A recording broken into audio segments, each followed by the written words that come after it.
In case you've been living under a rock, you don't watch boxing and or you just don't care to know who these people are or the history of these people, we're going to be doing the tree and genealogical tree of Muhammad Ali. All right. As it says here in Wikipedia, you can Google this. He was actually born Cassius Marcellus Clay Jr., January 17, 1942. Passed away in 2016. He was an American professional boxer and activist, nicknamed the greatest. He is regarded as one of the most significant sports figures of the 20th century, widely regarded as one of the greatest heavyweight boxers of all time. He held the Ring Magazine heavyweight title from 1964 to 1970. He was the undisputed champion from 1974 to 1978, and the WBA and Ring heavyweight champion from 1978 to 1979. In 99, he was named Sportsman of the Century by Sports Illustrated and the Sports Personality of the Century by the BBC.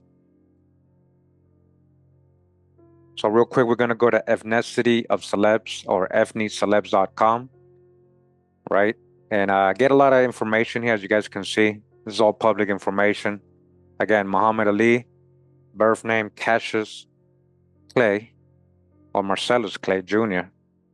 Date of birth January 17, 1942. He was born in Louisville, Jefferson, Kentucky. We got that already. He passed away in Scottsdale, Arizona. Muhammad Ali was a legendary American professional boxer, activist, and philanthropist. He is considered the greatest heavyweight fighter in the history of the sport. He was nicknamed the greatest. All right, so we're going to get a little of the information here before we build the tree. So you guys can kind of see where I get kind of the information that gets started.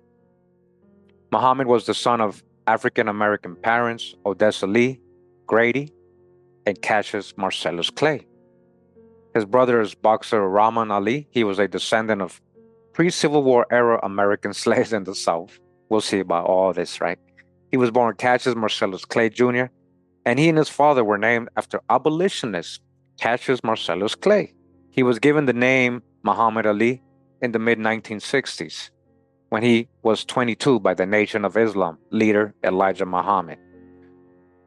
Muhammad was married to Yolanda Lonnie Williams until his death. He had at least 9 children, including 4 with his former wife, actress and martial artist Khaila Ali, a daughter with Aisha Ali, 2 including professional boxer and television personality Layla Ali with his former wife, actress and model Veronica Porci Ali, and a son with Yolanda. Muhammad's maternal great-grandfather, Abe Grady, is often said to have been an Irish immigrant from County Clark. All right, you guys hear that? Who moved to Kentucky. Now, they're going to say right here, but this is evidently incorrect.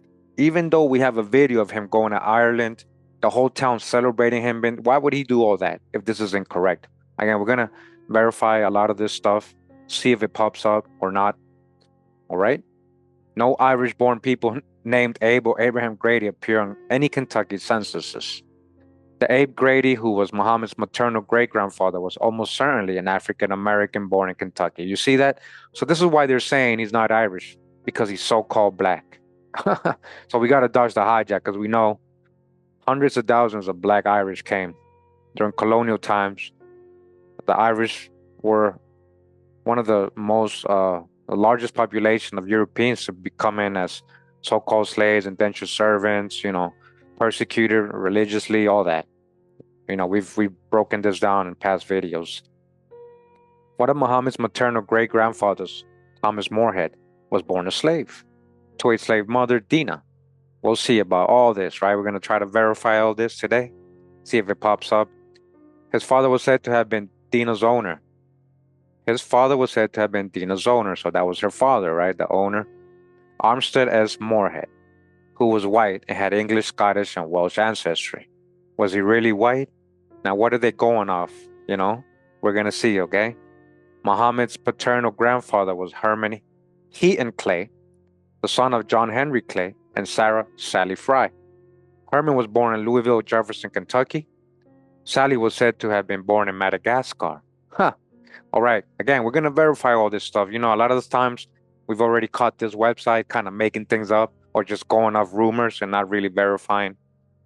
Okay. Muhammad's paternal grandmother was Edith E. Greathouse, the daughter of James Montgomery Greathouse and Betsy J. Alexander. Now, this is why I felt really interested in getting to his genealogy, even though I already had it planned.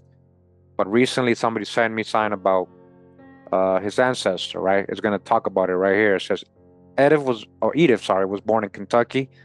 James was the son of Fleming Fans Lance. Betsy was the daughter of Wesley Alexander. And Patsy Hopkins Fry, who was born a slave. Wesley's father, Muhammad's great-great-great-grandfather, so his third-great-grandfather, Archer Alexander, very famous person when it comes to history in the U.S., who was born in 1806, Virginia, and passed away December 8, 1880 in St. Louis, Missouri, says, was a slave who warned the Union troops of Confederate sabotage attacks in 1863. So he actually kind of was like a spy for the Union. We'll see about that. You know, there's a whole story about it. He was the model for the Slave and Freedom's Monument. Do you guys know that monument with Abraham Lincoln? But they got Abraham Lincoln as a white man, right? So-called white. And they got him bowing down, you know, looking like a slave, you know. So it's very controversial monument.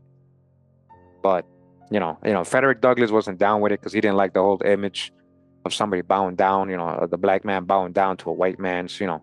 So either way, we're going to read something else on another website. So his third great grandfather is this famous Archer Alexander. If you guys didn't know that. And again, he was the model for the slaves, supposedly, in Freedom's Monument, the Emancipation Memorial located in Lincoln Park, Washington, D.C. A biography of Archer, the story of Archer Alexander from Slavery to Freedom, March 30th, 1863, was written by the Reverend William Greenleaf Eliot Jr. So this was written after he had passed away.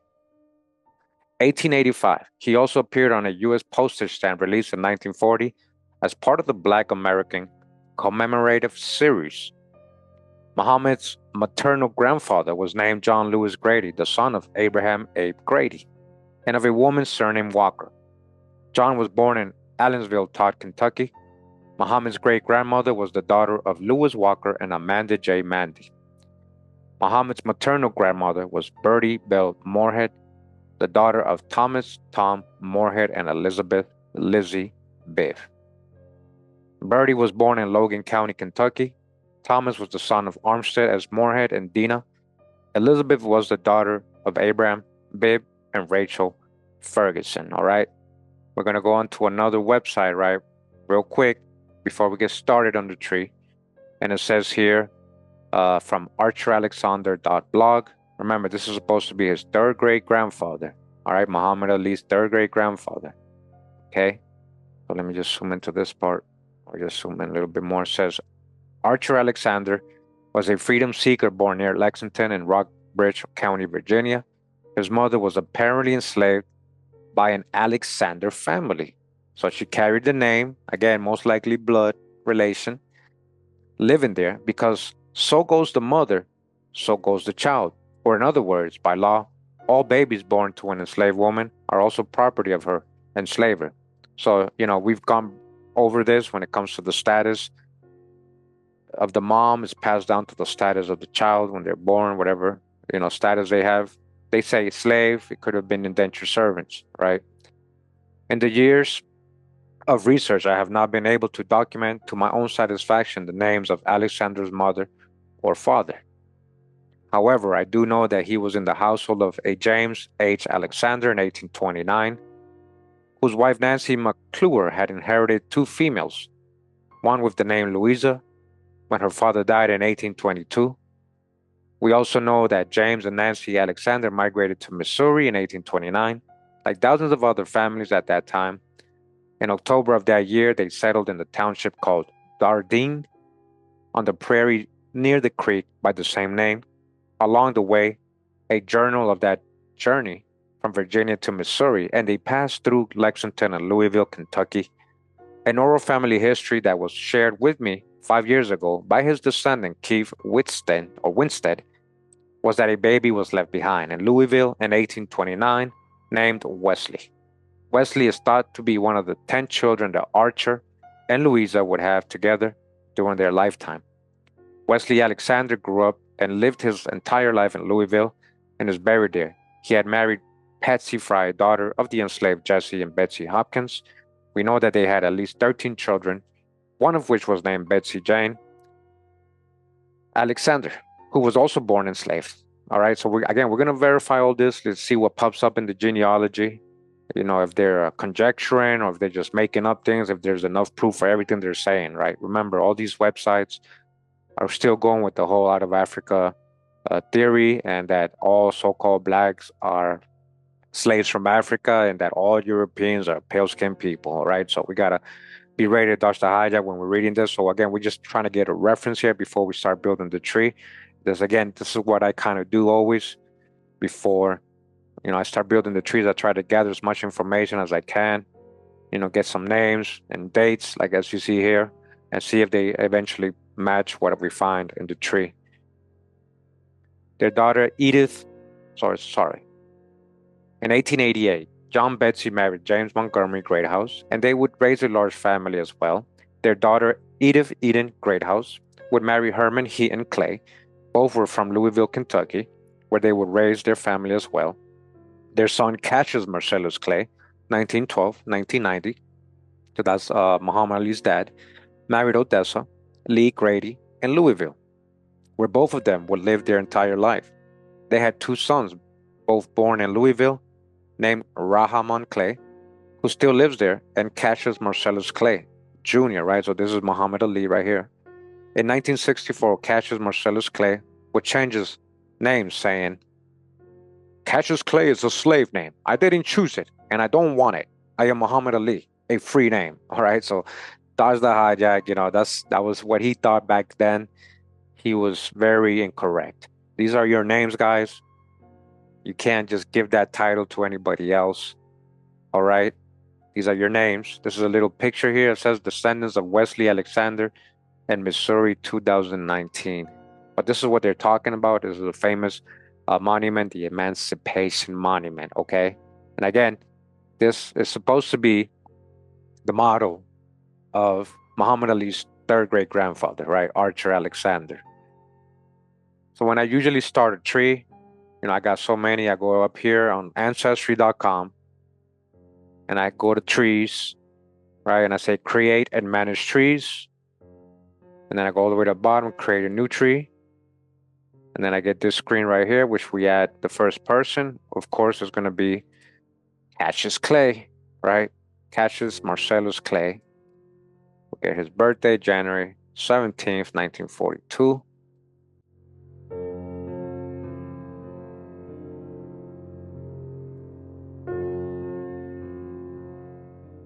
So that's the first person. And I hit continue. Then we go up to his dad. All right, see? You guys see how I get things? So November 11, 1912.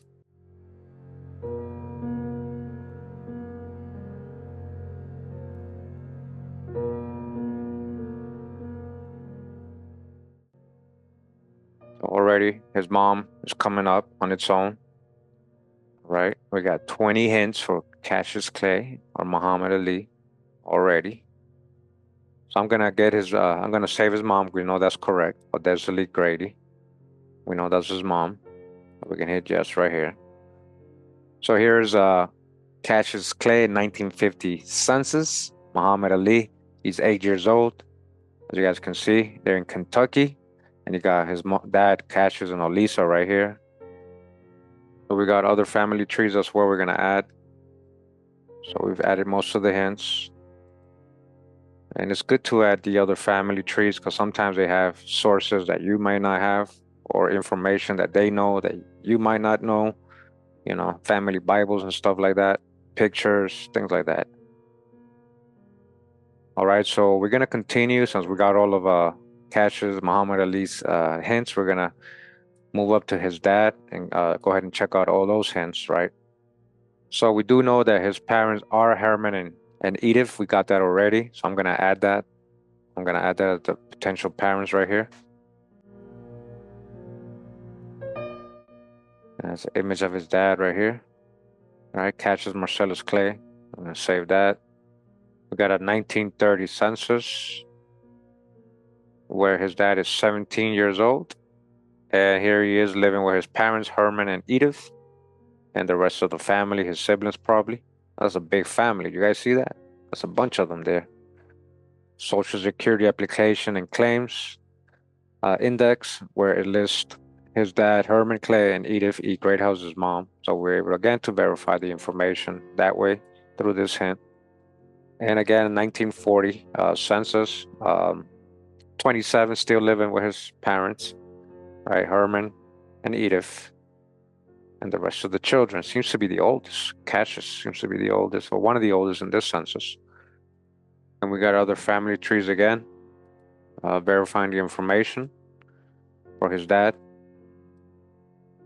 Listing his dad, Herman, and Edith, the mom.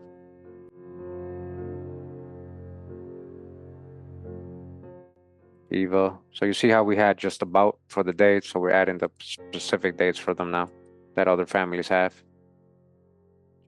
All right, so we were able to verify what we read on ethnicitycelebs.com, talking about, his paternal grandparents, Edith, Herman, he, and Clay. We're gonna go to his mom, Odessa, Lee, Grace, hints. I would like to build the trees very balanced, going on both sides, because it'll get complex as we keep going. So I don't want to stay behind on one side. So that's his mom. All right. Very interesting look to me. I'm not gonna say much, but I think a lot of people didn't know that was his mom, would judge her. They would kind of judge her and say, "Oh, you mix with something.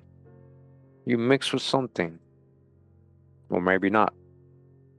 But she looks like a lot of people I see here in Costa Rica that are so-called Latino or Hispanic. So-called, right?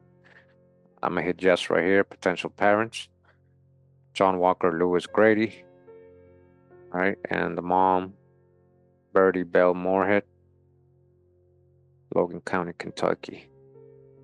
Here we have a 1930 census, which she is 13 years old. His mom, Odessa, and she is living with her parents, John Grady and Bertie, as you guys can see here. Odessa and Orletta, her sister. 1920 census, 10 years previous, she's 2 years old. So-called black. Her father, John Grady, her mom, Bertie Grady, and John, her brother. And then we got Social Security's claim for Odessa, listing her parents, John Grady and Bertie Morehead. We're going to add this. These are all pretty good records.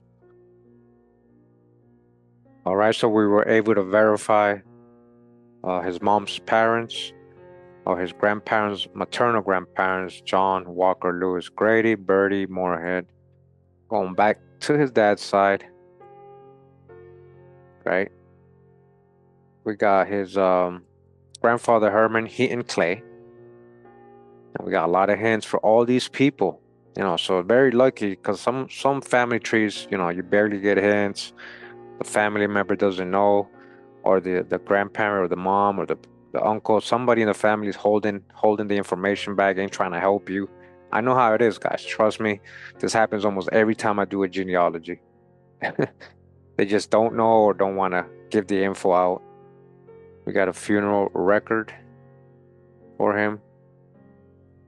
And it says here, Father John Henry Clay and Mother Sarah Clay. So we're able to confirm the parents. Before we add that record, we're going to add the potential parents. And we got an image of him too. And this guy's being born in 1824. Look at that. Before slavery ended. He don't look like a slave. He's well dressed to me. We'll see what they try to say. And then we got Sarah, Sally Ann Fry. So we had the funeral record now. We hit yes. So here's a death record, a death certificate. Herman listing his dad, John Clay. So we can verify that. And here is the 1880 census. Like I said, there is no 1890. So there's 20 years of records sometimes that we are not able to have because of that. Here he is 4 years old. And here's John and Sally. and the rest of the families, and letters, right? So that's another thing that sucks sometimes. You know, you only got letters, so you're trying to figure out if that's the same person. But we know these are the family members. Uh, so that was Herman, Heaton Clay's hints, and we were able to verify his parents, John Henry Clay and Sarah or Sally and Fry. Fry, they put free. Fry. And just like it said in ethnic celebrity, right? It said Muhammad's paternal grandfather was Herman Clay, the son of John Henry Clay and Sarah Sally Fry. Okay? We were able to verify that. That's how far we are. We're gonna go on to Edith Eden Greathouse. You know, that's his grandmother on his paternal side. Gonna check out her hints. We got a 1900 census. Remember, she was, I believe, a little younger than Herman. So she's 9 years old here in 1900s census, living in Louisville, Kentucky.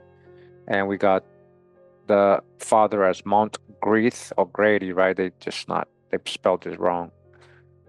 And we're going to get the real name. So Betsy Montgomery, really Mont. So it's James. So hold up. The real full name is James Montgomery, as you guys can see here. So it says Black Kin Him Greathouse, U.S. military. So that I'm not gonna keep. Like I'm gonna add this, but we gotta fix that. You can't have this in the person's name because the software doesn't know what you're talking about. It's gonna look for a James Montgomery Black, and then King Him. It's gonna look like for that like it's a name. So you can't keep that like that, okay? But we're gonna add that. So James Montgomery, that's what they meant by Mont, and Betsy Jane Alexander. All right, that's where we're gonna get the Alexander, right? That famous Alexander, Archer Alexander. That's the line. So this is another family. Right, listen, James Montgomery Greathouse and Betsy Jane Alexander. You know, that's a better version of the name, so we're gonna use those. Okay, everything matches here. We're gonna use this name instead of what they had. You don't want to have all that extra info because that's not a real name. You can put that on side notes somewhere else. I'm gonna show you where, guys. And then Betsy Jane Alexander.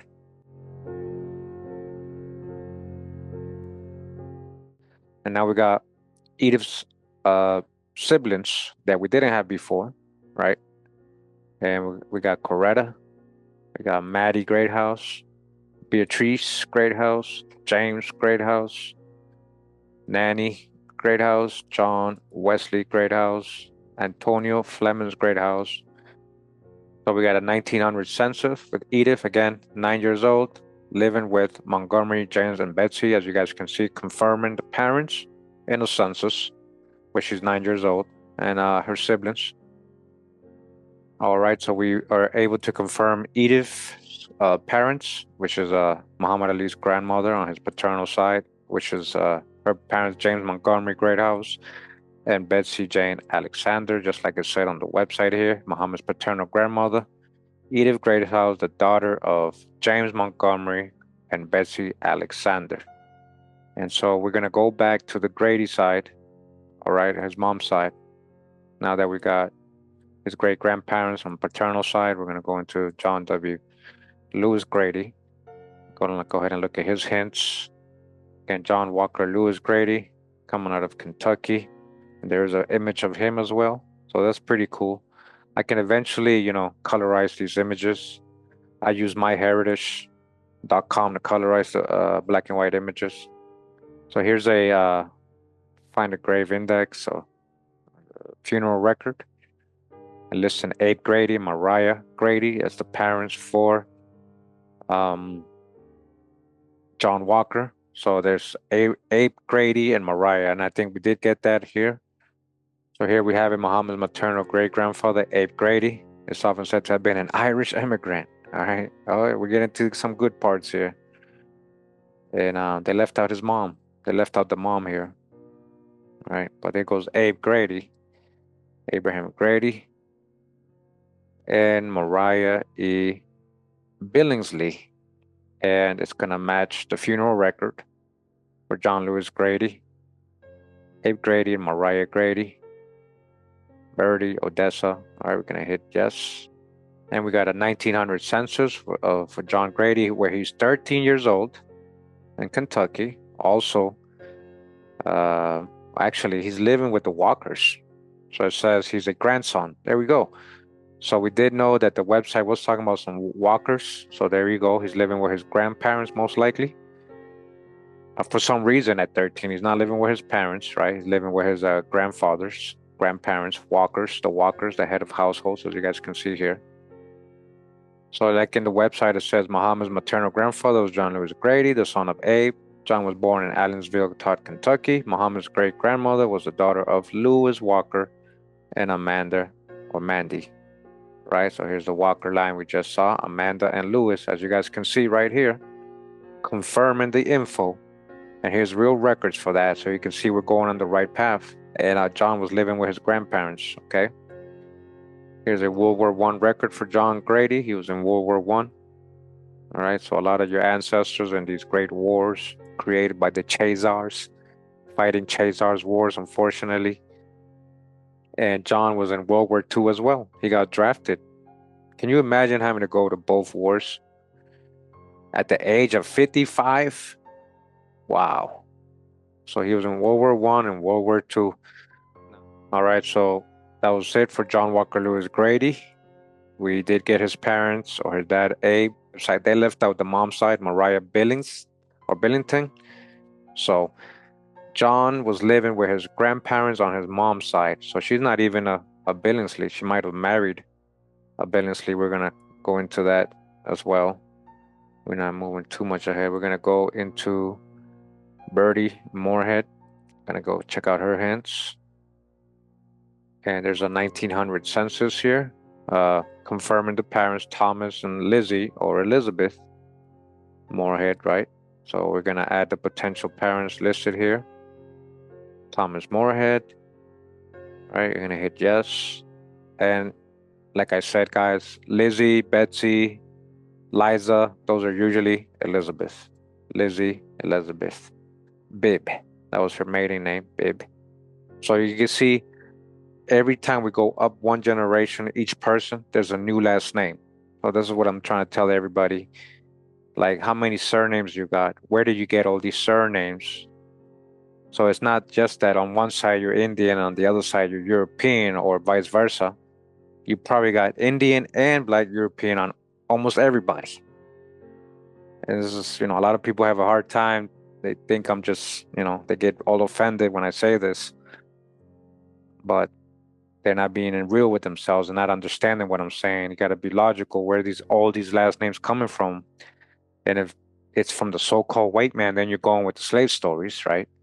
And if it's Indian that got baptized that name, then you got to prove that, because there might be still somewhere in the line some European that brought this name and gave it to the Indian in your family, and then eventually you come down that line.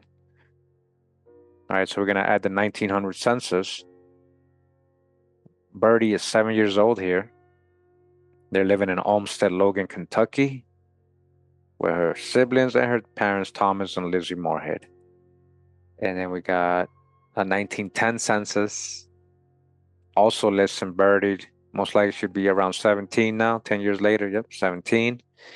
They're still living with her parents, Thomas and Lizzie Morehead, and more siblings now. 10 years later, more siblings. All right, so we did get Birdie's hints completed. Birdie Morehead, we did verify her parents, Thomas Morehead. They're trying to put slave here. We got to check on that. And Elizabeth Bibb, just like I said on the website here, ethnic celebs, Muhammad maternal grandmother was Birdie Bill Morehead, the daughter of Thomas Morehead and Elizabeth Lizzie Bibb. Birdie was born in Logan County, Kentucky. Thomas was the son of Armstead Morehead and Dina. Okay, and Elizabeth was the daughter of Abraham Bibb and Rachel Ferguson. We haven't got there yet, but you guys can see we're probably going to verify that now. So we got all his great-grandparents. All right, you guys see? Got all his great-grandparents so far. We started out with Muhammad Ali, and we're going to continue the tree. And Elizabeth Bibb, Abraham Bibb, and Rachel Ferguson. So we got that. We're going to go look at her hints. And we know that is her parents. So we're going to hit And here's a 1880 census confirming that, just so you guys can see. Louisa or Lizzie, they messed up. Louisa, Abraham, and Rachel. So as we heard on the website, and it confirms it right here, we got Abraham or Abraham, right, Bib. I'm gonna add that, and we got Rachel Ferguson. So we're gonna go and add the 1880 census. Now we know that's correct. And then we got Lizzie Bibb with Thomas Morehead, marriage record. You guys can see the real records confirming these people are real people. They're really getting married. They're really having children. This is a gravesite for Elizabeth Morehead. And we got other family members with other trees confirming Abraham Bibb and Rachel Ferguson, as well as the parents. We're going to add them. All right, so we were able to confirm Elizabeth Bibb's parents and family. Again, that was Muhammad Ali's maternal great-grandmother. Her parents, Abraham Bibb and Rachel Ferguson, just like it told us in the website, right? Elizabeth was the daughter of Abraham Bibb and Rachel Ferguson. Now we're going to confirm the Morehead side. We should run into Armstead and Dina, okay? So we'll go into his hints, Thomas Morehead. And they are giving me Armstead Morehead as the potential father. Okay, we're gonna add that. A picture of Thomas, who, remember, they were telling us he was a sergeant, right? Now, this is a very historical picture. I mean, you would be lucky to have a picture of your ancestor as a Civil War soldier, right? Posing. Thomas Morehead, sergeant. So this is what I'm saying. So sergeant, but then you're trying to make him a slave. So 1880, we're talking about mulatto here. So he might have had a whole other family that, because that, I mean, he had all these kids. We were able to confirm all the records. Bertie's and her siblings living with their parents. So if this is him, that means he had a whole other family, right? Listed as mulatto. So he would have a whole other wife, Georgia, and Morehead, and more kids. So Thomas Morehead, Union First Sergeant, U.S. Colored Troops. All right, we hit yes on that one. Pretty interesting information here. We're going to see what other family members have. Yep, there we go. They have Thomas Morehead, his father Armstead, and Dina, just like it said on the website here, it said Dina, Armstead Morehead. And so they're trying to make her a slave. So I thought he was the slave. Now they're trying to make his wife a slave. Dina, we'll see. She has no last name. So I did find Thomas Morehead's death certificate. When I searched on my own, it didn't come up as a hint. And if we go into it, we do have Thomas Morehead listed as mulatto, as you guys can see. In Logan County, it says father unknown, but it does have Dina Morehead as the mom. This is informant Alice Morehead, whoever that is. Okay. But there you go. The mom is listed there, right? And we're going to save that. So I was able to, get all of Thomas Morehead's hints. We did see that Dina was listed as the mom on the death certificate. For Armstead, I didn't see no actual records linking him to him, but other family members and the potential father came up, suggested Armstead as the dad, and the website here said that Thomas was the son of Armstead Morehead and Dina. So, I mean, we're going with it, right? We're going to move on back. We're going all the way back to Mariah. We know those are real people, Lewis Walker and Amanda, because we found John Grady, her son, living with his grandparents, Lewis and Amanda. But we do have a death record for one of her childs, listing her with Abraham, her as a Billingsley. And we do know that her son, John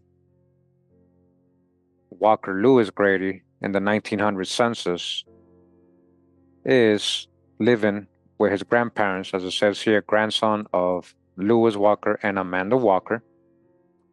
And the website ethniccelebs.com is saying that Muhammad's maternal grandfather was named John Lewis, the son of Abraham Abe Grady, and a woman surnamed Walker, right? John was born in Ancestry, Kentucky. Muhammad's great-grandmother was the daughter of Lewis Walker and Amanda Mandy, so we're going to go with that, okay? This is the same people that her son was living with, listed as grandson. Okay, so we're going to add Lewis Walker as the dad. Lewis Walker right here. And then we got Amanda Mandy Brooks. I guess that's her maiden name. And then other family members have Lewis and Amanda and Abraham. And they have all the children under Abraham. Okay. And now we got another family also listing Amanda and Lewis as the parents. All right. So, that's what we got for Mariah. We're going to go into Abraham Grady's hints now. Kentucky death certificate, Abe Grady.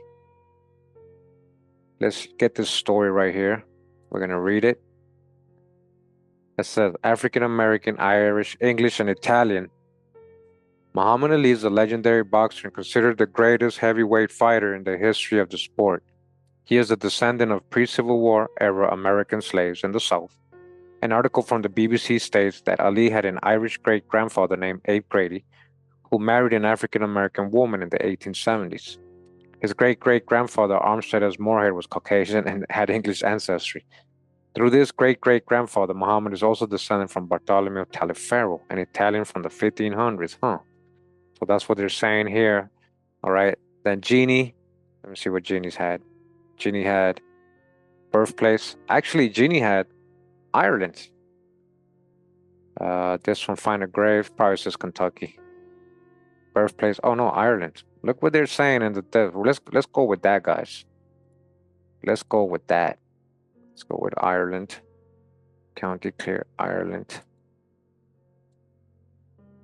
Okay, colored. Look at this, guys. We didn't come up. So Abe Grady, colored. Right? We're not talking about a white man. Birthplace unknown. Look at that. Informant Sam Natkins. Who's that? Hopkinton's. Let's save this. Yep, around the same age. 15 of December, 1850. We're 1856. So definitely the same guy. January 1922. And Christian. So I guess he died actually in January 1st. All right, colored man. We know for sure he's a colored man. We ain't talking about so-called white man. And now the birthplace is a little controversial, but everybody's saying he is from Ireland. So again, this is what we got for Abe Grady. Right, they're listing in the death funeral and the funeral record, they listed him being born in Ireland and passing away in Christian County. And this is the actual find a grave listing. Again, listed him in Ireland. Again, his death certificate says unknown for birthplace. And again, usually it's a family member giving the info, and it's funny that they don't know. That might be the reason. They don't know because he might be from Ireland. All right. We know Grady is an Irish last name. All right. It says one of the ancient names has been from ancient times. Grady. They held the family seat in County Clark, Ireland. All right, so before we continue, just so you guys can see, this might be really correct. We're talking about Abraham Grady or his family. The Grady's coming out of Ireland. We're going to go show a video of Muhammad Ali visiting Ireland, his ancestral land, right? Because he admitted and because he said he did have an Irish grandfather. The whole town was there. All right, this is the video we're going to watch right now. To the world, he's a hero. To the people of Ennis in County Clare, he's one of their own. And they were waiting for him, turning out in their hundreds to welcome the boxing legend back to his ancestral home. Greeted with a roar that could rival even the rumble in the jungle, the 3 times former world heavyweight champion, now suffering from Parkinson's disease, was here to unveil a monument near the spot where his ancestral home once stood. But how on earth does the world's greatest living boxer trace his roots back to County Clare? Muhammad Ali's great-grandfather Abe Grady was born in Ennis. Muhammad Ali's great-grandfather Abe Grady was born in Ennis. But he emigrated to Kentucky in the 1860s. There he married a freed African-American slave.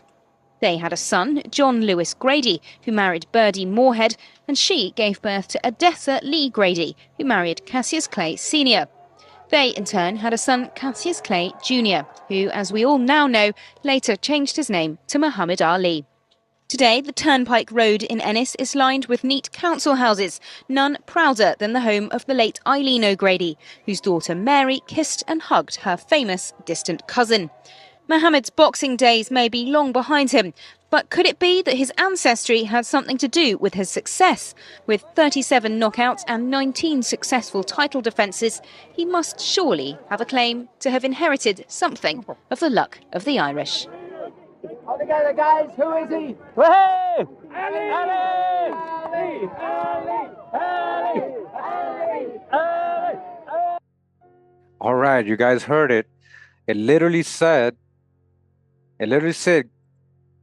that Muhammad Ali said that his grandfather Abe Grady, it said it in this video we just watched, Abe Grady was from Ennis. Look, Ennis, Clare, Ireland.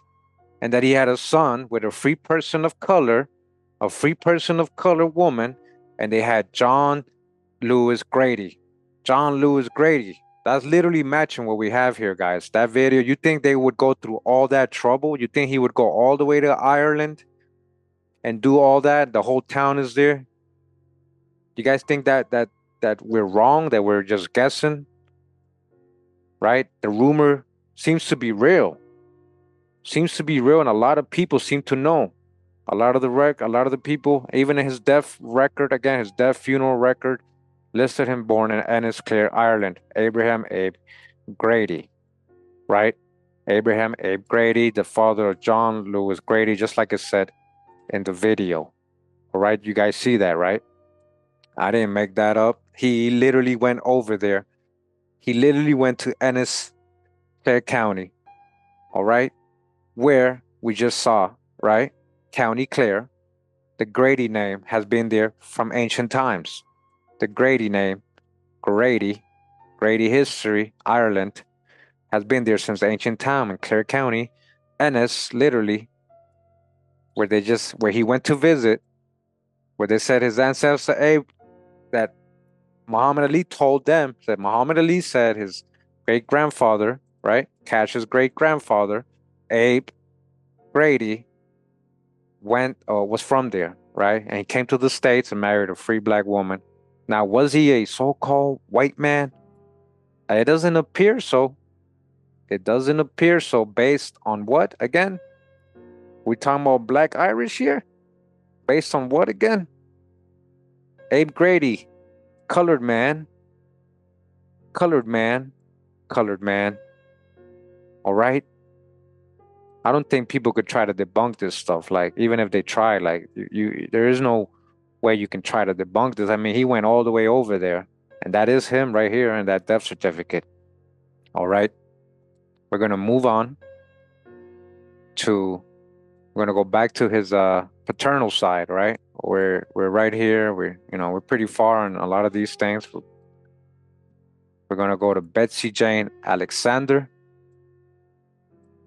Now, on the Alexander side, it's a deep history here. Remember what we learned with her. Wesley John Alexander, right? When we talk about the Alexanders, his ancestor, Archer Alexander, the guy who supposedly posed for the Emancipation Monument. Archer Alexander, right?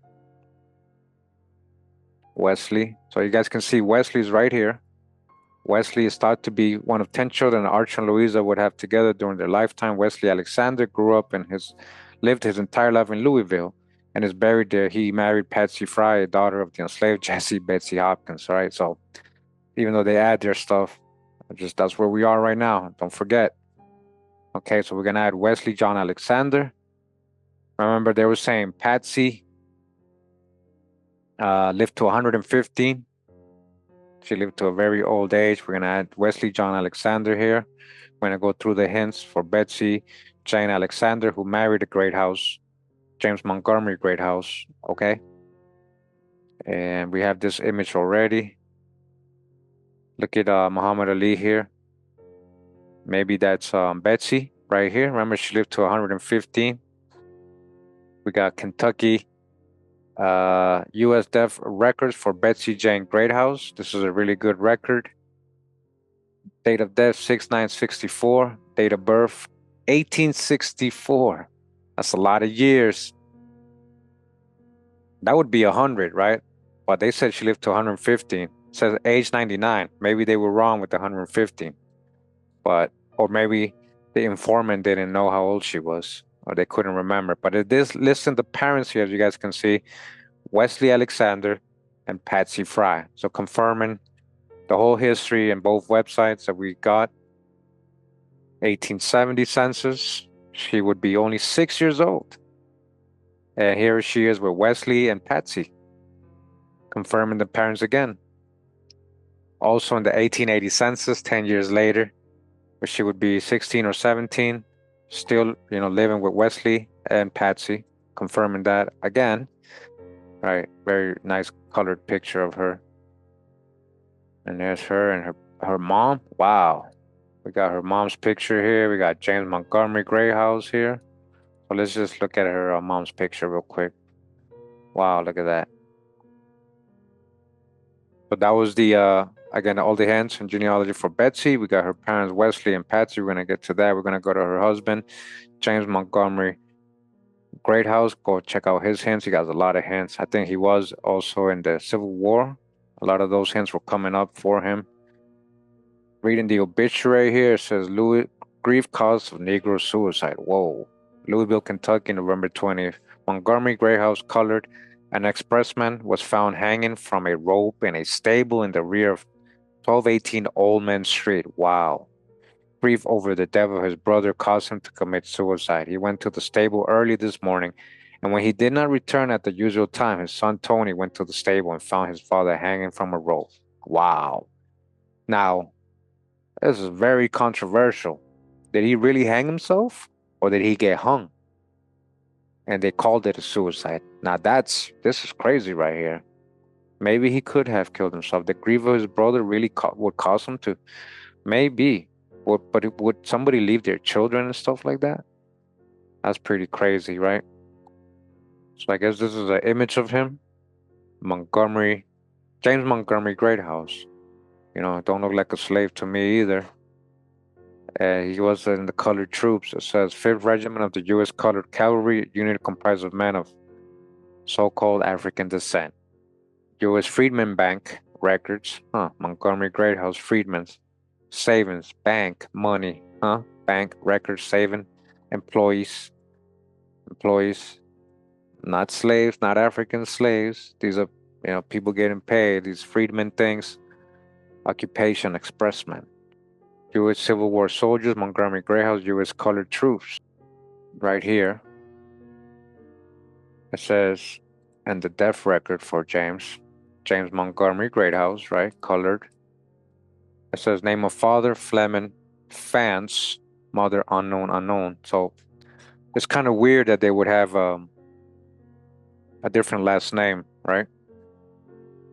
So Fleming Fance, when you go back to the website, so Edith was born in Kentucky. James was the son of Fleming Fance Lance.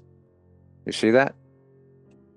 So first of all, I just want to say that according to the website, James Montgomery, right? The dad of Edith Montgomery Greathouse. James was the son of Fleming Fance Lance, which is actually Vaughn. We're going to see. They just couldn't read the writing. It's Fleming Vaughn. All right, Fleming, but they do have Fleming, just so you guys can see.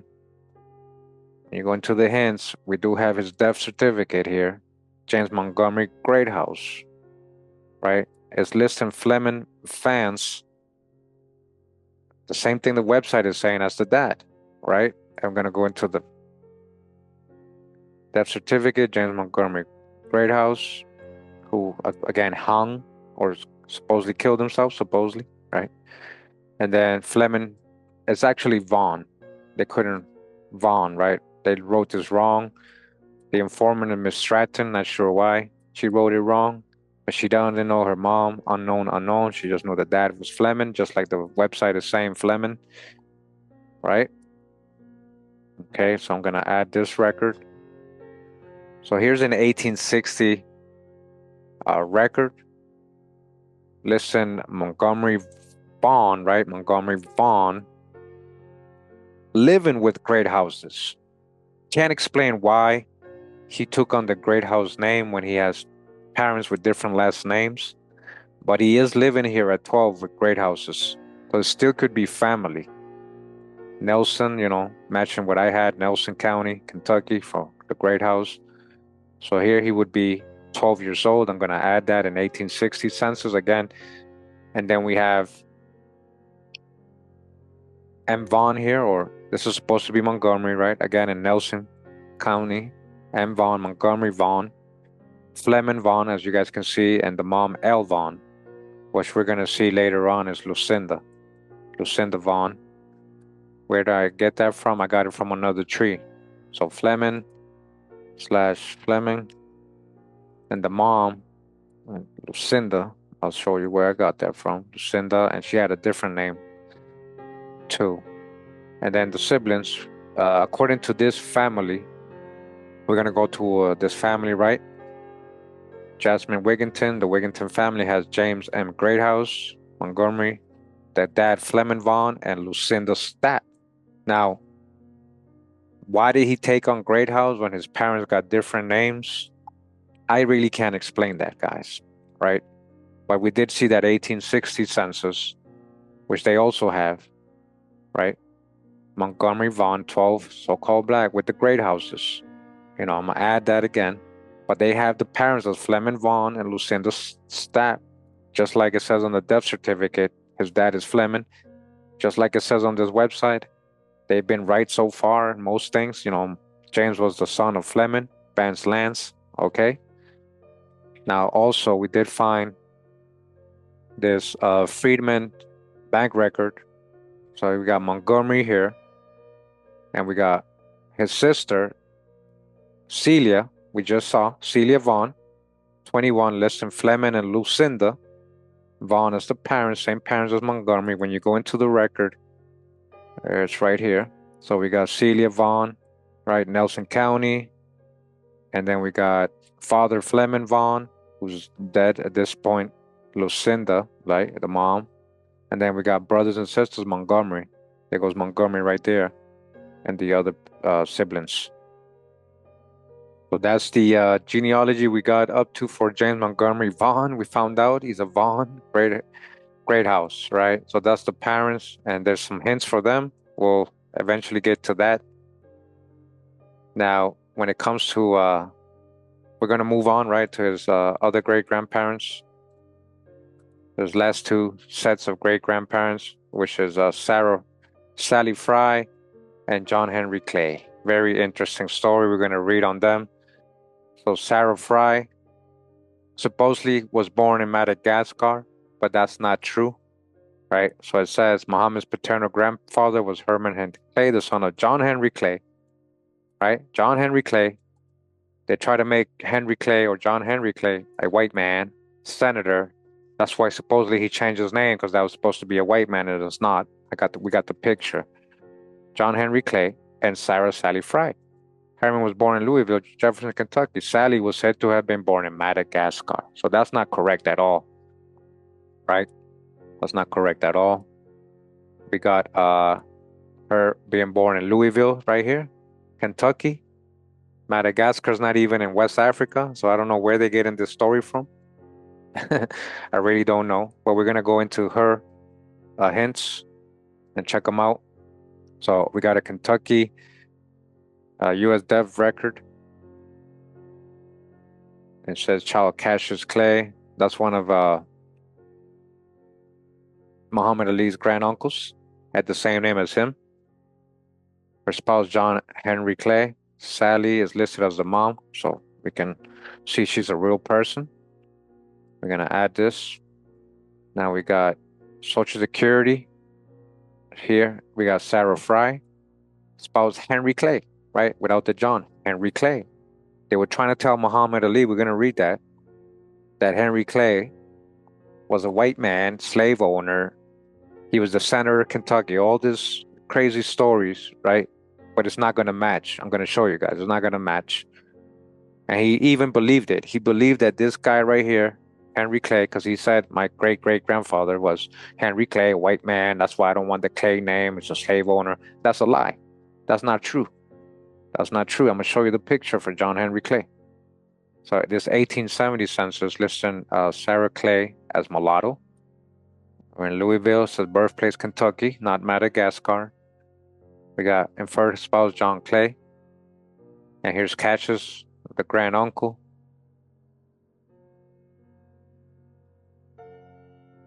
These are family.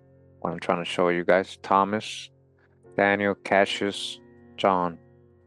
So far it seems like the name that his dad got it from his uncle. So his dad's uncle had the same name, Cassius Marcellus Clay. So when it comes to Sally and Sarah's parents, they don't know. It says born in Madagascar, so obviously they wouldn't have her parents, her real parents, because they're trying to say she was born in Madagascar. So they're wrong about that, right? Going back to the tree, this is what their suggestion. Their suggestion is Joshua Fry Haley and Mary Day. But it does seem that everything is indicating that she is a Fry maiden name. So that's kind of matching Joshua Fry Haley. And that guy is living in Louisville, Kentucky. We passed away in Louisville, Kentucky. And the mom would be Mary Day. Passed away in Louisville, Jefferson, Kentucky as well, from Lexington, Kentucky. We're going to add that family's hint as well, connect those people. They also have Joshua Fry Haley. So we're going to add this family's info as well, connect them. So that's what we had for Sarah's parents, Joshua and Mary Day. And we're moving on to her husband, John Henry Clay. And right away, show you guys what Henry Clay looks like. And remember that when I read something next. So this is what John Henry Clay looks like, right? That's not a so-called white man, right? Does that look like a white man to you guys? That looks like a very well-dressed so-called black person. A melanated, copper-colored tribes of America, huh? So, yeah, that's his picture right there. Don't forget that, because we're going to read something about what Muhammad Ali was saying about his great-grandfather, Henry Clay, and why he switched his name up and everything. As you guys can see, there's even a colorized version. Check it out. There's even a colorized version for John Henry Clay. It says, visitors are told that Henry Clay's wife caught her husband raping an enslaved girl, what? In a chicken coop, and that there were other children born to enslaved women at Ashland who were mulattoes, persons not purely white, or who had the given name Henry. Mention is made of Phoebe Moore, who attracted Henry Clay's attention when she was 12, and whom he later purchased and had intimate relations, aka rape. So this is what I'm saying, guys. Check it out. They're literally talking about a so-called white person. They're saying he's white and that he raped somebody. They're trying to say, this Henry we just saw the picture of. That's why you got to dodge the hijack big time. They're very upsetting reading these things, right? Because he's not so-called white, first of all. So that's why they're saying that he raped an enslaved woman and then he had mulattoes because he was white. But that's not true. He's a so-called black man. So where did this story come from? Visitors are told, listen to what they're saying when you go to this tour guide. Visitors are told, and they're trying to make him a so-called white man. You guys see that? This is so messed up. Visitors are told that he raped somebody and then he had mulatto children because he's supposed to be white, right? And then there was other people who had given the name Henry. He liked this girl named Phoebe Moore, who attracted Henry Clay's attention. She was 12, in whom he later purchased and had intimate relations. You guys hear that? A tape of an actor reading Louis Richardson's speech was played. An actor, this is in modern times. You see what they're doing here, right?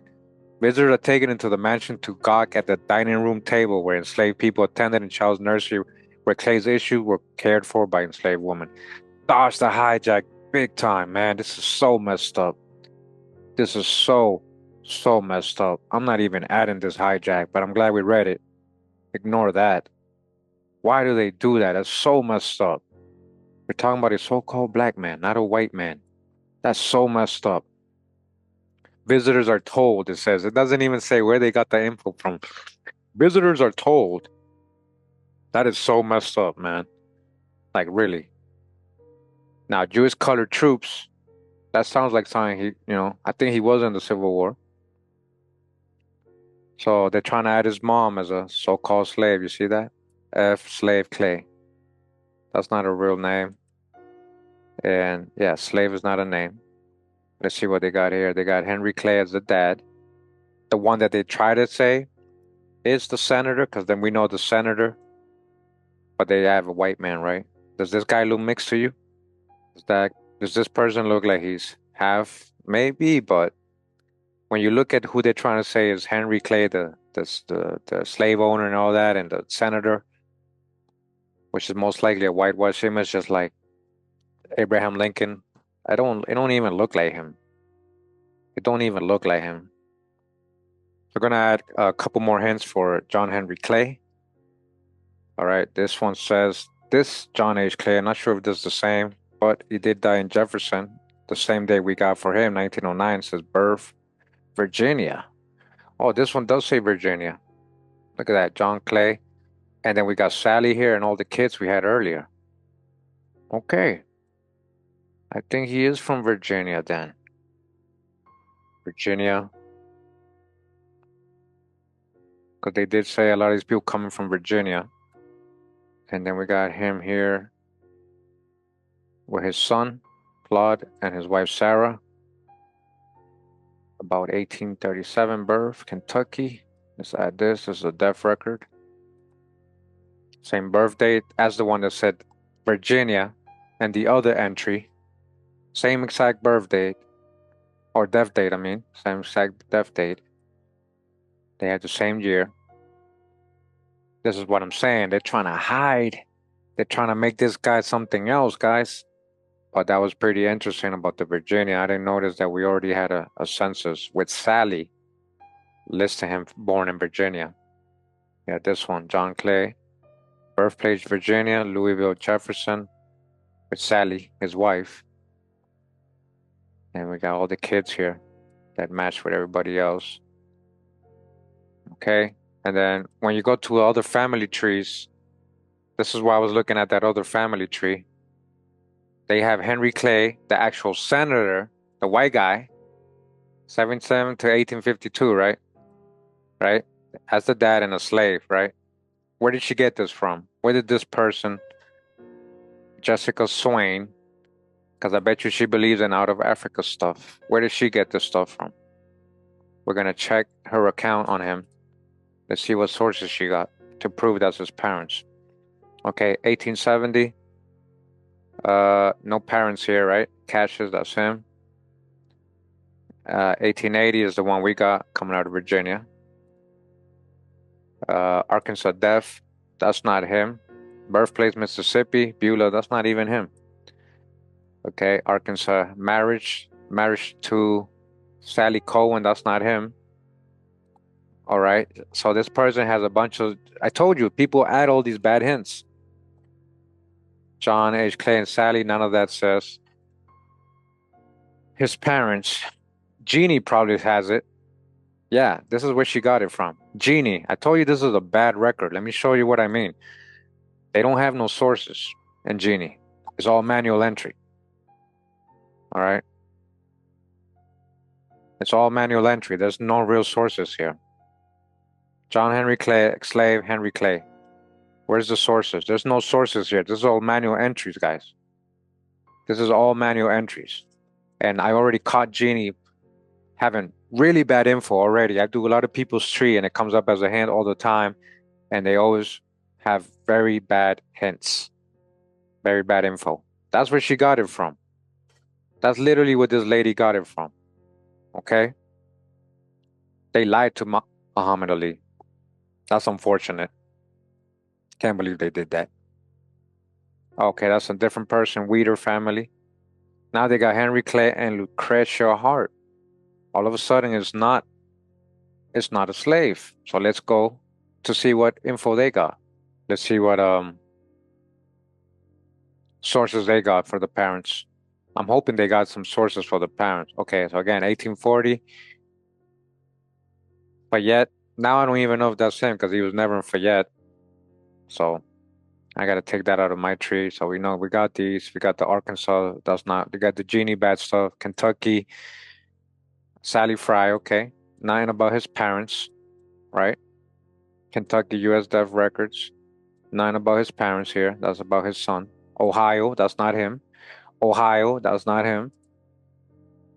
And then Civil War stuff. We know he might have been in the Civil War. John Freed. That's not him. Missouri. That's not him. Okay, find a grave. Henry Clay Jr. Look, that's a whole different person. We just caught them. I want you guys to see that. First of all, now I really caught them. I'm glad I'm recording this. So first of all, we got two entries, two grave sites for two different people, right? The first one is the correct one, John Henry Clay with Sarah. Here's Herman Heaton Clay. Cassius, this is all the ancestors for Muhammad Ali. This is the correct one, all right? This is being recorded. All you people trying to add him and make him a slave and everything and link that senator to him, you're wrong for that, all right? This is the other one, Henry Clay Jr., who is the son of Henry Clay and Lucretia Clay. This was probably that senator they were talking about, right? Birthplace Lexington, Fayette. That's the guy who was born in Fayette. Look, he died in Mexico. This guy died in Mexico, so it's obviously not him, right? You guys see? His children are not the same. Herman is not here. Cassius Clay. That's a different person. This is where they're trying to add his parents. All right, you guys see the hijack? That's not his parents. I'm glad we recorded this. I'm glad we got that. We dealt with that. All right, because that's who they're trying to add as the parents. Look, the senator guy. That's a drawing. Anyways, that's a drawing. But that's the guy who they're trying to add, right? That's the guy who they're trying to add as his parents. And that's not even correct. That's not even correct. I'm glad we caught them. All right. So this person, again, adding the parents here, that's wrong. That is wrong.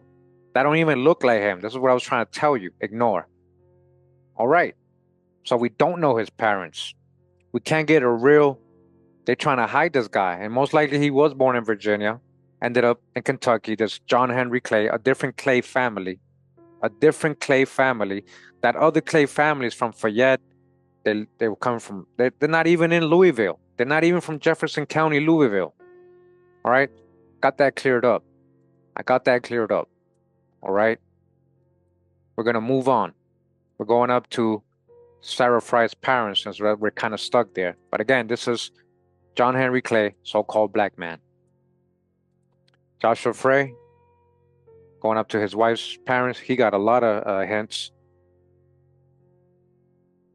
This is Joshua Haley. So the Joshua Fry and Haley was coming up. Now we got to try to figure this out. Okay, Haley, look, Mary Haley. So he took on his wife's name in some of the census, or the census takers just put him as the Haleys. You see that? They messed up the name. That's where the Haley's coming from. Joshua Haley, Mulatto, Louisville. All right, all these Teamster. Look at that, Teamster in 1870. Joshua Fry, Kentucky. Center College. Talking about people of color, right? Joshua Fry, Revolutionary War pension. Survivor's pension acclamation. Look at this. The descendant of a person from the Revolutionary War. U.S. Revolutionary War pensioners. Joshua Fry was born in 1825, so it had to be one of his ancestors. So Joshua Fry, Mary Haley, Louisville, Freedmen's Bank. That doesn't mean African slaves, all right?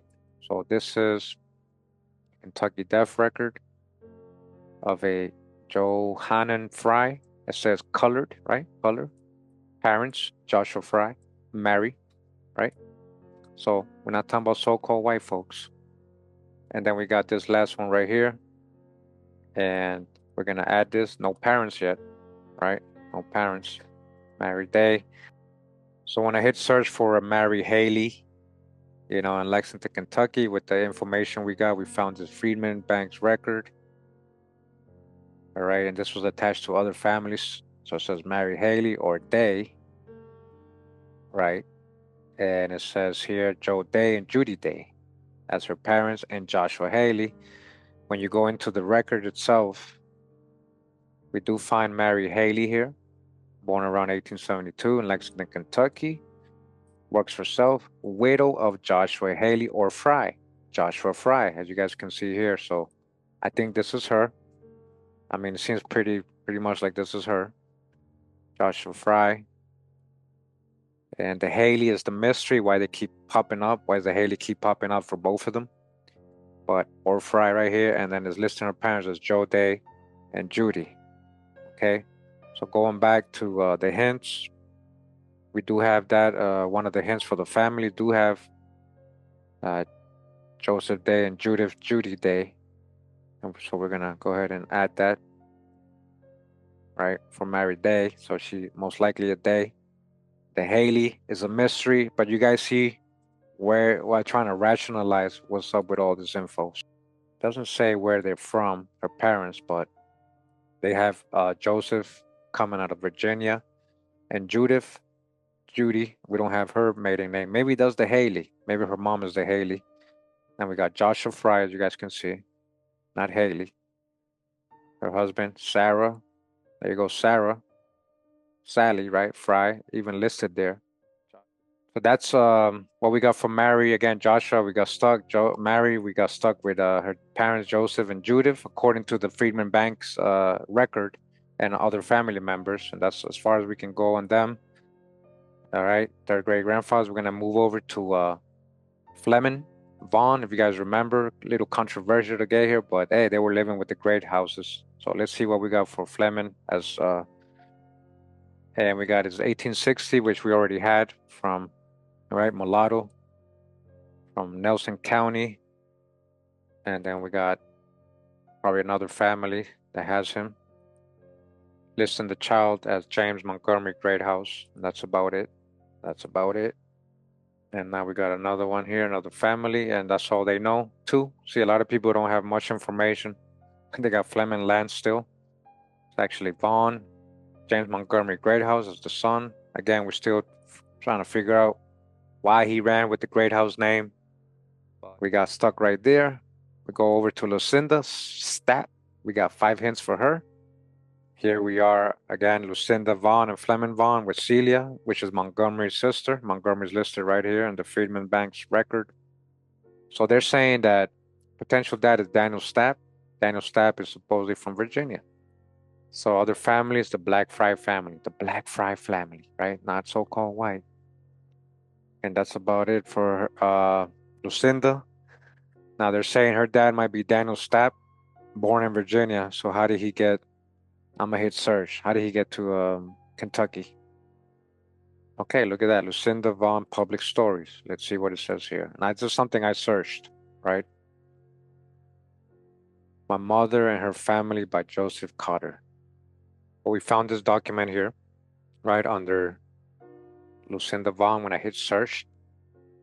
And it's talking about a farm or a land owned by Daniel Stapp in Nelson County, which is great-great-grandfather of the person writing this. It describes the land as called the Daniel Bottom. About midway along the upper line of this bottom, leading from the road, is a narrow rock path which leads to a never-failing spring. This rock path was laid by Daniel Stapp nearly 100 years ago. But just across the road, pointed in Deadsville, and a few yards from it, is the base of a rock chimney, which belonged to the log cabin in which I was born. My mother is Martha Vaughn. This is one of Montgomery's siblings, James Montgomery's siblings, Martha Vaughn, the daughter of Fleming and Lucinda Vaughn, okay? Here we go. These are real people. There's actual records. Somebody knew about them, of whom I will speak later. gave me birth without the assistance of anyone, and not until I cried did my old great-grandfather know what had happened. When I was 2 weeks old, my mother took me in her arms and, carrying her knapsack on her back, walked in the barn stop, a distance of about 9 miles. Okay? So, in chapter 2, keep going down, the next paragraph, it says here, my mother's family. My great-grandfather, Daniel Stapp, a medium-sized, brown-faced man, a person of color, melanated, copper-colored tribes of America. What are you talking about? Black European, or what are you talking about? So-called black man, a brown-faced man, who died in his farm at 107 years of age, was born in Virginia. In some way, he became the slave of George Barger. In some way, he became the slave, really? Or did he work for him? Did he indenture himself to him? A Nelsons County farmer and tanner. Fleming Vaughn, my mother's father, was the son of his English master. Listen, we didn't have this info. Now we got something here, guys. Samuel Vaughn. And a Cherokee Indian woman. Okay. Body bag for the illusion. There we go. Uh-oh. So Cherokee can mean a lot of things, but there's definitely Indian blood there, right? So now we got Fleming's parents. We got James Montgomery's Greathouse grandparents through his dad Fleming, right? Samuel Vaughn and a Cherokee Indian woman. What's her name? This Samuel Vaughn and my mother's father. Okay, so this Samuel Vaughn and my mother's father and mother went from Virginia to East Tennessee. My mother's father, so Fleming and mother, so her mom, Lucinda, all of them from Virginia, listen, to East Tennessee, the exact place where Monticello Stockton's Valley. So now that we know who Fleming's parents are, we're going to add the dad, right? Samuel Vaughn, birthplace, 1774, just about. We don't have a year. And we know he was born in Virginia, right? Virginia.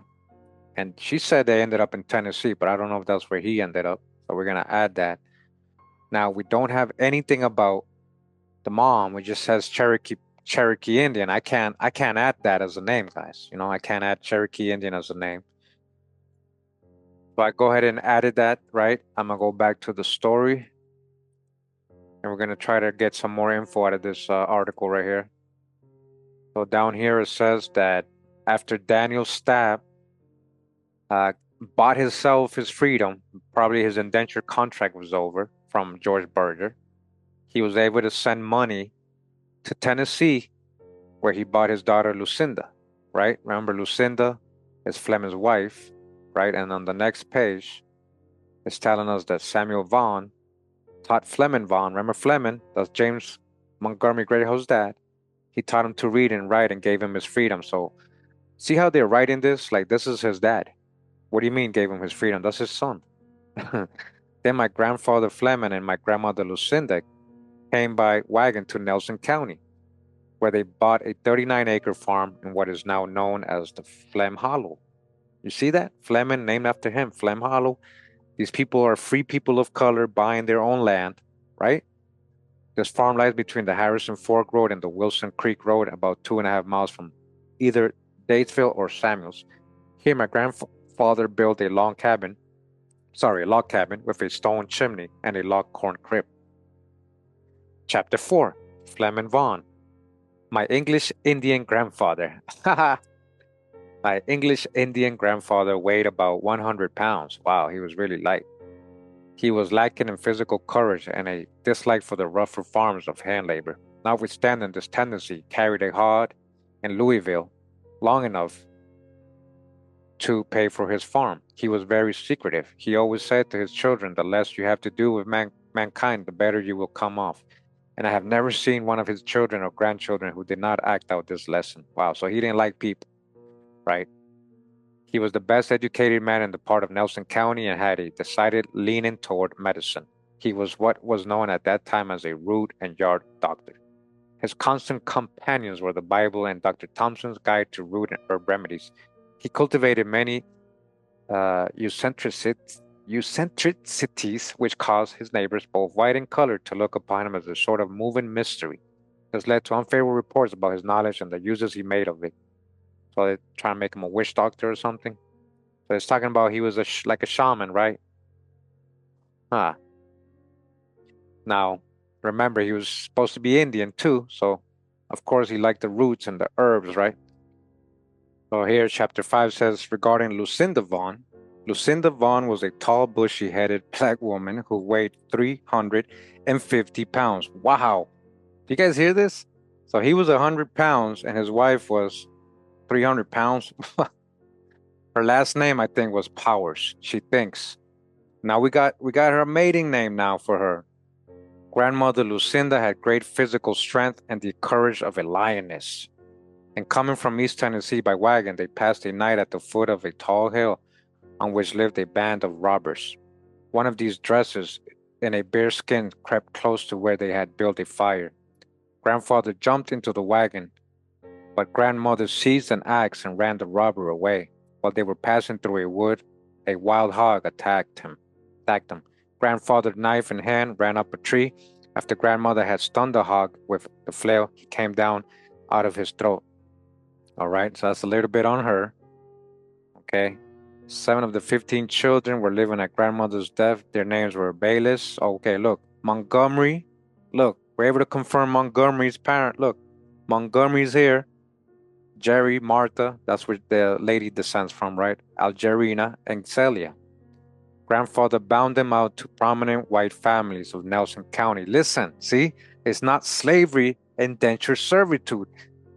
Parents were literally bounding their kids out, rich and poor. We read about this when we did William Ellison's video, the richest or the biggest slave plantation owner of South Carolina, or the biggest cotton owner.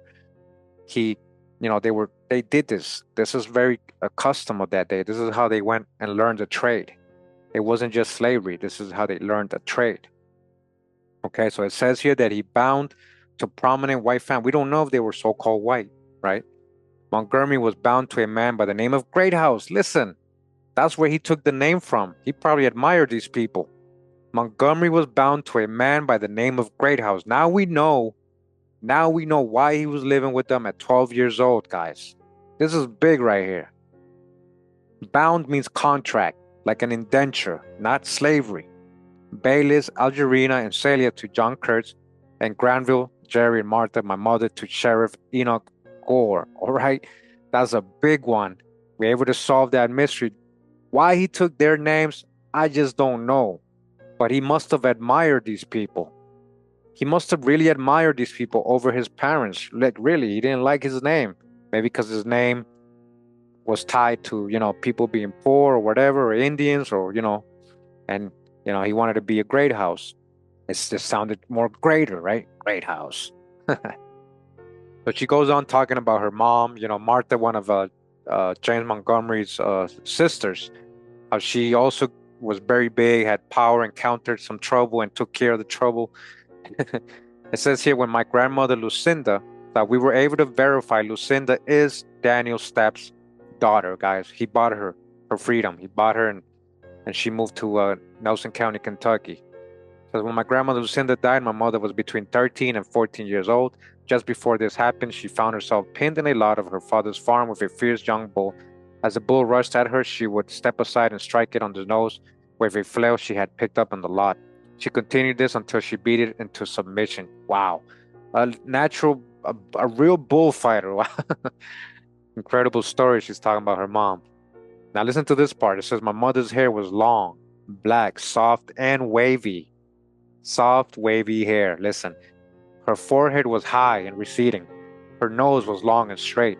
Long and straight nose, right? Hey, a lot of people wouldn't say, hey, you're not supposed to have a long, straight nose if you're so-called black, right? That's the stereotypes. But this person is a colored person. But listen to what she describes her color as. Her chin was nearly square. Her mouth was that of the typical talker. And her color and cheekbones were those of the Indian. She had the color of the Indian. Copper-colored tribes of America. She had a pleasant but serious facial expression. Her voice was clear, musical, and full of fire. To hear her talk was to remember her forever.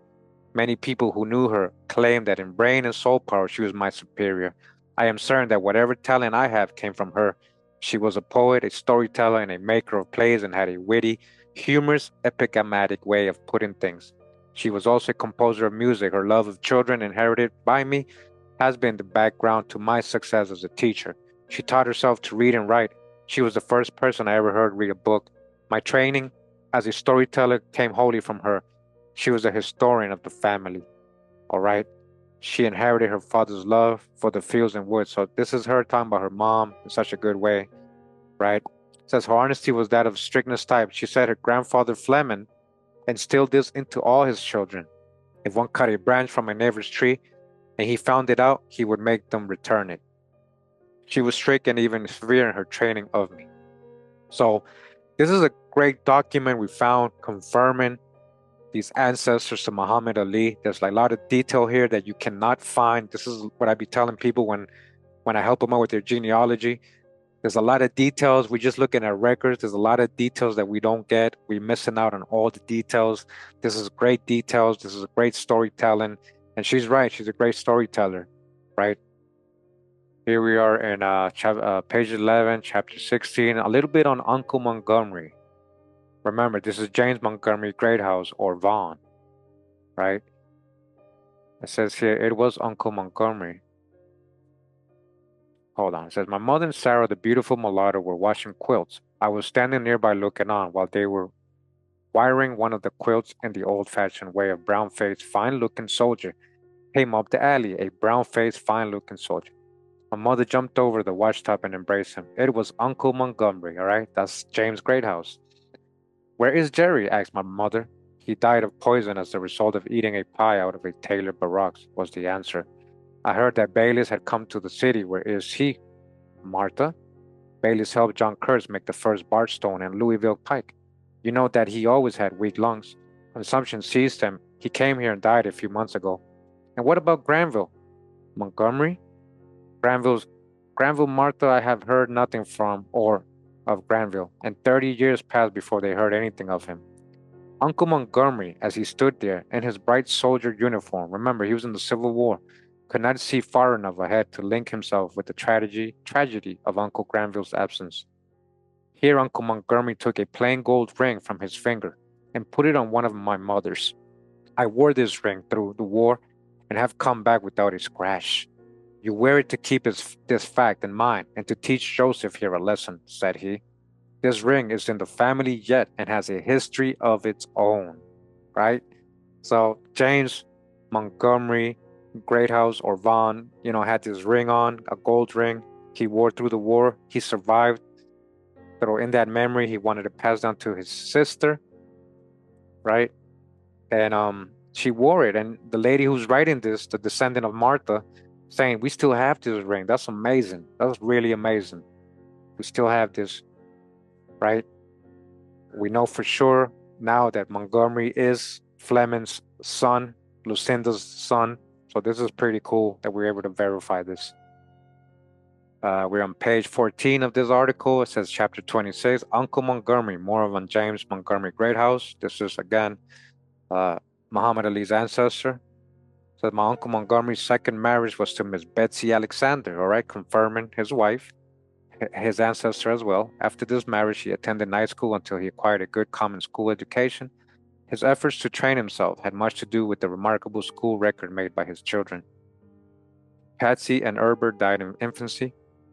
Coretta, Edith, that's his ancestor, Edith, Maddie, Beatrice, and Nanny have received high school education. Coretta and Nanny having won the highest honors in both high school and normal. They are among the most brilliant students ever in our schools. Coretta is teaching in the public schools in Indianapolis, and Nanny holds a similar position in Louisville. Continuing, says Edith's married name is Clay. All right, Clay, right? She did marry a Clay, so confirming the other ancestors, and her children's names are Everett, Cassius, Bernard, Eva, Luella, John Herman, right? Herman, Clay, right? Coretta and Betsy. Maddie's married name is Jackson, and Thelma, William, and Caroline are her children. Coretta, Brooks, and Beatrice have no children, and Nanny is unmarried. James and John received high school training and are unmarried. Antonio is in the second year of high school. Mrs. Betsy Greathouse deserves great credit for the home training she has given the children.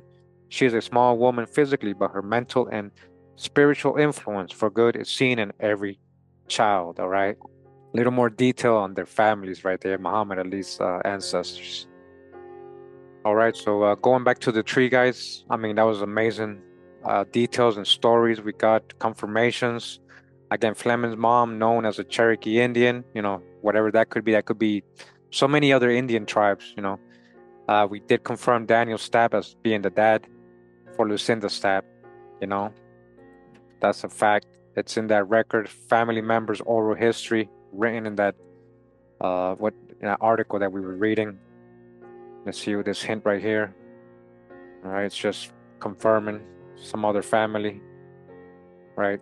Lucinda as the daughter, and another family has also the same thing. All right, guys, so just so you know, what I just recorded in the last hour and a half was from yesterday. This is the next day. That took me about almost 8 hours to do. I did it with a live chat with my members only. And so I'm going to continue where I left off yesterday. And this is what I found for the rest of the tree. I'm going to move a little quicker since we're towards the end. I'm going to show you guys what I found. So we left off at, as I was just showing you, Daniel Stapp. That's all I found for him. I wasn't able to get any of his parents or the wife. I believe in the article they said it might be Powers, the maiden name. But, I wasn't able to find anything. We're going to move on to the Alexander and Patsy now. So for Wesley Alexander, as you guys remember, his dad was the famous Archer Alexander. Yes, Archer Alexander, the guy who was supposed to be the model for the Emancipation Monument, the Freedom Monument, right? And that's his image right here. So what I was able to find for Archer is that he was born in Rockbridge County, Virginia. He ended up in Missouri. That's where he passed away, but he was in different places. He had a spouse named Julia A. Alexander. Here you go. Here's Wesley as the son listed here, as you guys can see on this funeral record. Here's an 1870 census with Archer Alexander. Again, born in Virginia. He's living in Missouri at this time. It does say white here, but here is Julia, his wife. And when you go into the record, it actually says mulatto. Let me just show you. It says mulatto instead of white, right? So they messed up when they digitized it. Whether they did that on purpose, I don't know. I'm not sure, but it says mulatto, right? Here's the rest of the family. Here's Julia, his wife. 1880 census. He's 65, living in St. Louis now, listed as mulatto still. All right, he's living alone. It says widower, so his wife is not with him anymore. Now, something interesting I found was that, they said he helped the Union by snitching on the Confederates. So how did he have this inside knowledge on the Confederates? This is my theory right here, is that because he was a Confederate soldier. I did find this record, as you guys can see, Archer Alexander's on the Confederate side. Look, state of origin, Virginia, alternate name, Archibald or Alexander. I really think this is him, guys. So this is the part of history they kind of leave out. They don't want you to know that part. He was a black Confederate somehow. For some reason, he supposedly snitched on them. Or was it that he ran away and got caught and then he snitched on them? It's a lot of things I can conjecture. And here's another record, as you guys can see, Archer Alexander, U.S. Confederate soldiers, the 55th Infantry. So if you want to debunk me, go ahead. But this is what I'm finding. And this is the hints that are coming up. And when I'm also hitting search, is the only person named that has this name around this time and living in the same places where he was, coming out of the same state, Here is Alexander Archer in the Appleton Encyclopedia of American Biography, right? And it says he was a freedman, near Richmond, Virginia, born near Richmond, Virginia, about 1810, died in St. Louis, Missouri. He was a slave, supposedly, and fled to St. Louis, then under martial law, in 1863, and was formally liberated the same year. He served as the model for the Freedmen and the Bronx Group by Thomas Ball, standing in the Capitol grounds in Washington and known as the Freedom's Memorial. In 1831, he was taken to Missouri by his young master. During the reign of terror in that state, at the outbreak of the war, he learned that the pro-slavery party, some of the Confederates, had cut the timbers of a certain bridge so that it should break down under a train carrying a detachment of national troops about to pass over it. At the risk of his life, he conveyed the information to a well-known Union man and the detachment was saved. At the risk of his life, did they threaten to kill him so they can disclose the information? Listen to how they worded this. This is what I was saying. Alexander was suspected as an informant and arrested by a pro-slavery committee. You see that? By the Confederates. They arrested him for snitching. He made his escape and secured employment into St. Louis. So he didn't escape because he was a slave. He escaped because he was afraid the Confederates probably going to try him or condemn him, in some way for snitching on them. All right. And again, you saw the records I found. I did find an Alexander Archer, as a Confederate soldier. So that's why I'm trying to say maybe the story is not being told correctly to us, guys. It says until the Emancipation Proclamation assured his permanent freedom, he was in constant danger from kidnappers. Although almost wholly illiterate, he had showed intelligence and was skilled and efficient workman. A stone commemorating his capture as a fugitive slave has been raised on the spot where he was taken when making his escape from slavery. All right, so that's the whole story behind him. Now, there's also another Alexander Archibald, right? Archibald Alexander, who was born in Rockbridge. That's what I'm getting for him. I don't know if they're confusing these two people. That's what I'm believing they are. This is a drawing right here, not a real person. But this guy was never in the Civil War or a Confederate, It says that his grandfather of Scottish descent came from Ireland to Pennsylvania in 1736, and after a residence of 2 years, removed to Virginia. So William, father of Archibald, was a farmer and trader. So I don't know if these are the same people and they're just trying to hide him, because that's the information I was getting for him, being born in Rockbridge. Let me just show you again. As you guys can see here, the grave, Archer Alexander, Rockbridge County, Virginia. Right? So what's going on here? Right? Death place, Jefferson County, Missouri, St. Louis County, Missouri, St. Louis. That's where he ended up. Then Archer Alexander, Rockbridge County, Virginia. Right? Spouse Julia Alexander. This is him. This is him. The people that were being called mulatto and colored. This is him. Rockbridge County, Virginia. What's going on here, guys? You tell me. I don't want to conjecture too much, but hey, it's starting to seem like a funny story here. I really think they're trying to hide this person, who he really was. Now, for potential parents, I got Alec Prince Alexander and Chloe Alexander. Also, other families had the same thing. As you guys can see, they had right here, slave. They may not have been slave, but it's not. There's no proof of that. Actually, showing that they might be from Ireland. His grandparents, like they were saying that other Archibald was. So Alec Prince Alexander, his African family. It says, Chloe Alexander, right? And here's Louisa, his other wife, Louisa McClure Alexander, the one that's related to Muhammad Ali. Okay, so I know that's him. So Archer Alexander, you see, Alec Prince Alexander, and Chloe and Louisa, right? Archer, Alec Prince and Chloe, spouse Julia, and then Louisa, all right, and all the rest of the kids. And you see Wesley here. So this is what I'm getting, as you guys can see. So when I go up to his supposed dad, Alec Prince Alexander, all I'm getting is that he might have been born in 1783 in King Castle, Virginia, and that his parents are John B. Alexander I and Martha Brawley. Regarding his parents, it's saying John was born in Ireland, right? As you guys can see, Derry, Antrim, Ireland, and Martha Brawley in Londonderry, Northern Ireland. All right. So, hey, I was able to, I got stuck there. There's no real more hints really to tell me more about them. And for the mom, supposed mom as well, Chloe Alexander, just born in Virginia and Fincastle, Beaudecourt County, Virginia. Whether this right or wrong, you can help, go ahead if you want to debunk me, but they don't know. Nobody can really tell you who his parents are, right? If anybody has that info with a real source, not just a make-believe story, because they were even trying to make this Alec into a Cameroon guy, other families, but they didn't have no sources for that. All right, so Louisa McClure, hold on one, guys. All right, so I just want to show you what I found here. This is what was popping up, a lot of hints showing this, a lot of different historical articles. Now they're saying that Louisa might be the slave of these McClures. That's why she got the McClure, but it seems like she's actually the daughter of one of these McClures. I'm talking about Louisa, the wife of Archer, the mom of Wesley Alexander. Okay. And Robert McClure going up his line. We go up to John McClure from Augusta, Georgia, going up to his dad, Captain McClure in Virginia, and then going up to his dad, John McClure, coming out of Ireland. You see that? His mom, Agnes Crawford, also in Ireland. His wife, Eleanor Wright, in Virginia. I don't have anything on her parents, okay? And then going back down to Robert's mom, Nancy Steele, right? On the Steele side, we got Samuel Steele, her dad, from Virginia, Elizabeth Taylor in Virginia, but both their parents, again, Samuel Steele's parents, David, Adam Steele, coming out of Ireland, and then up in Virginia, his mom, Janet, coming out of Ireland.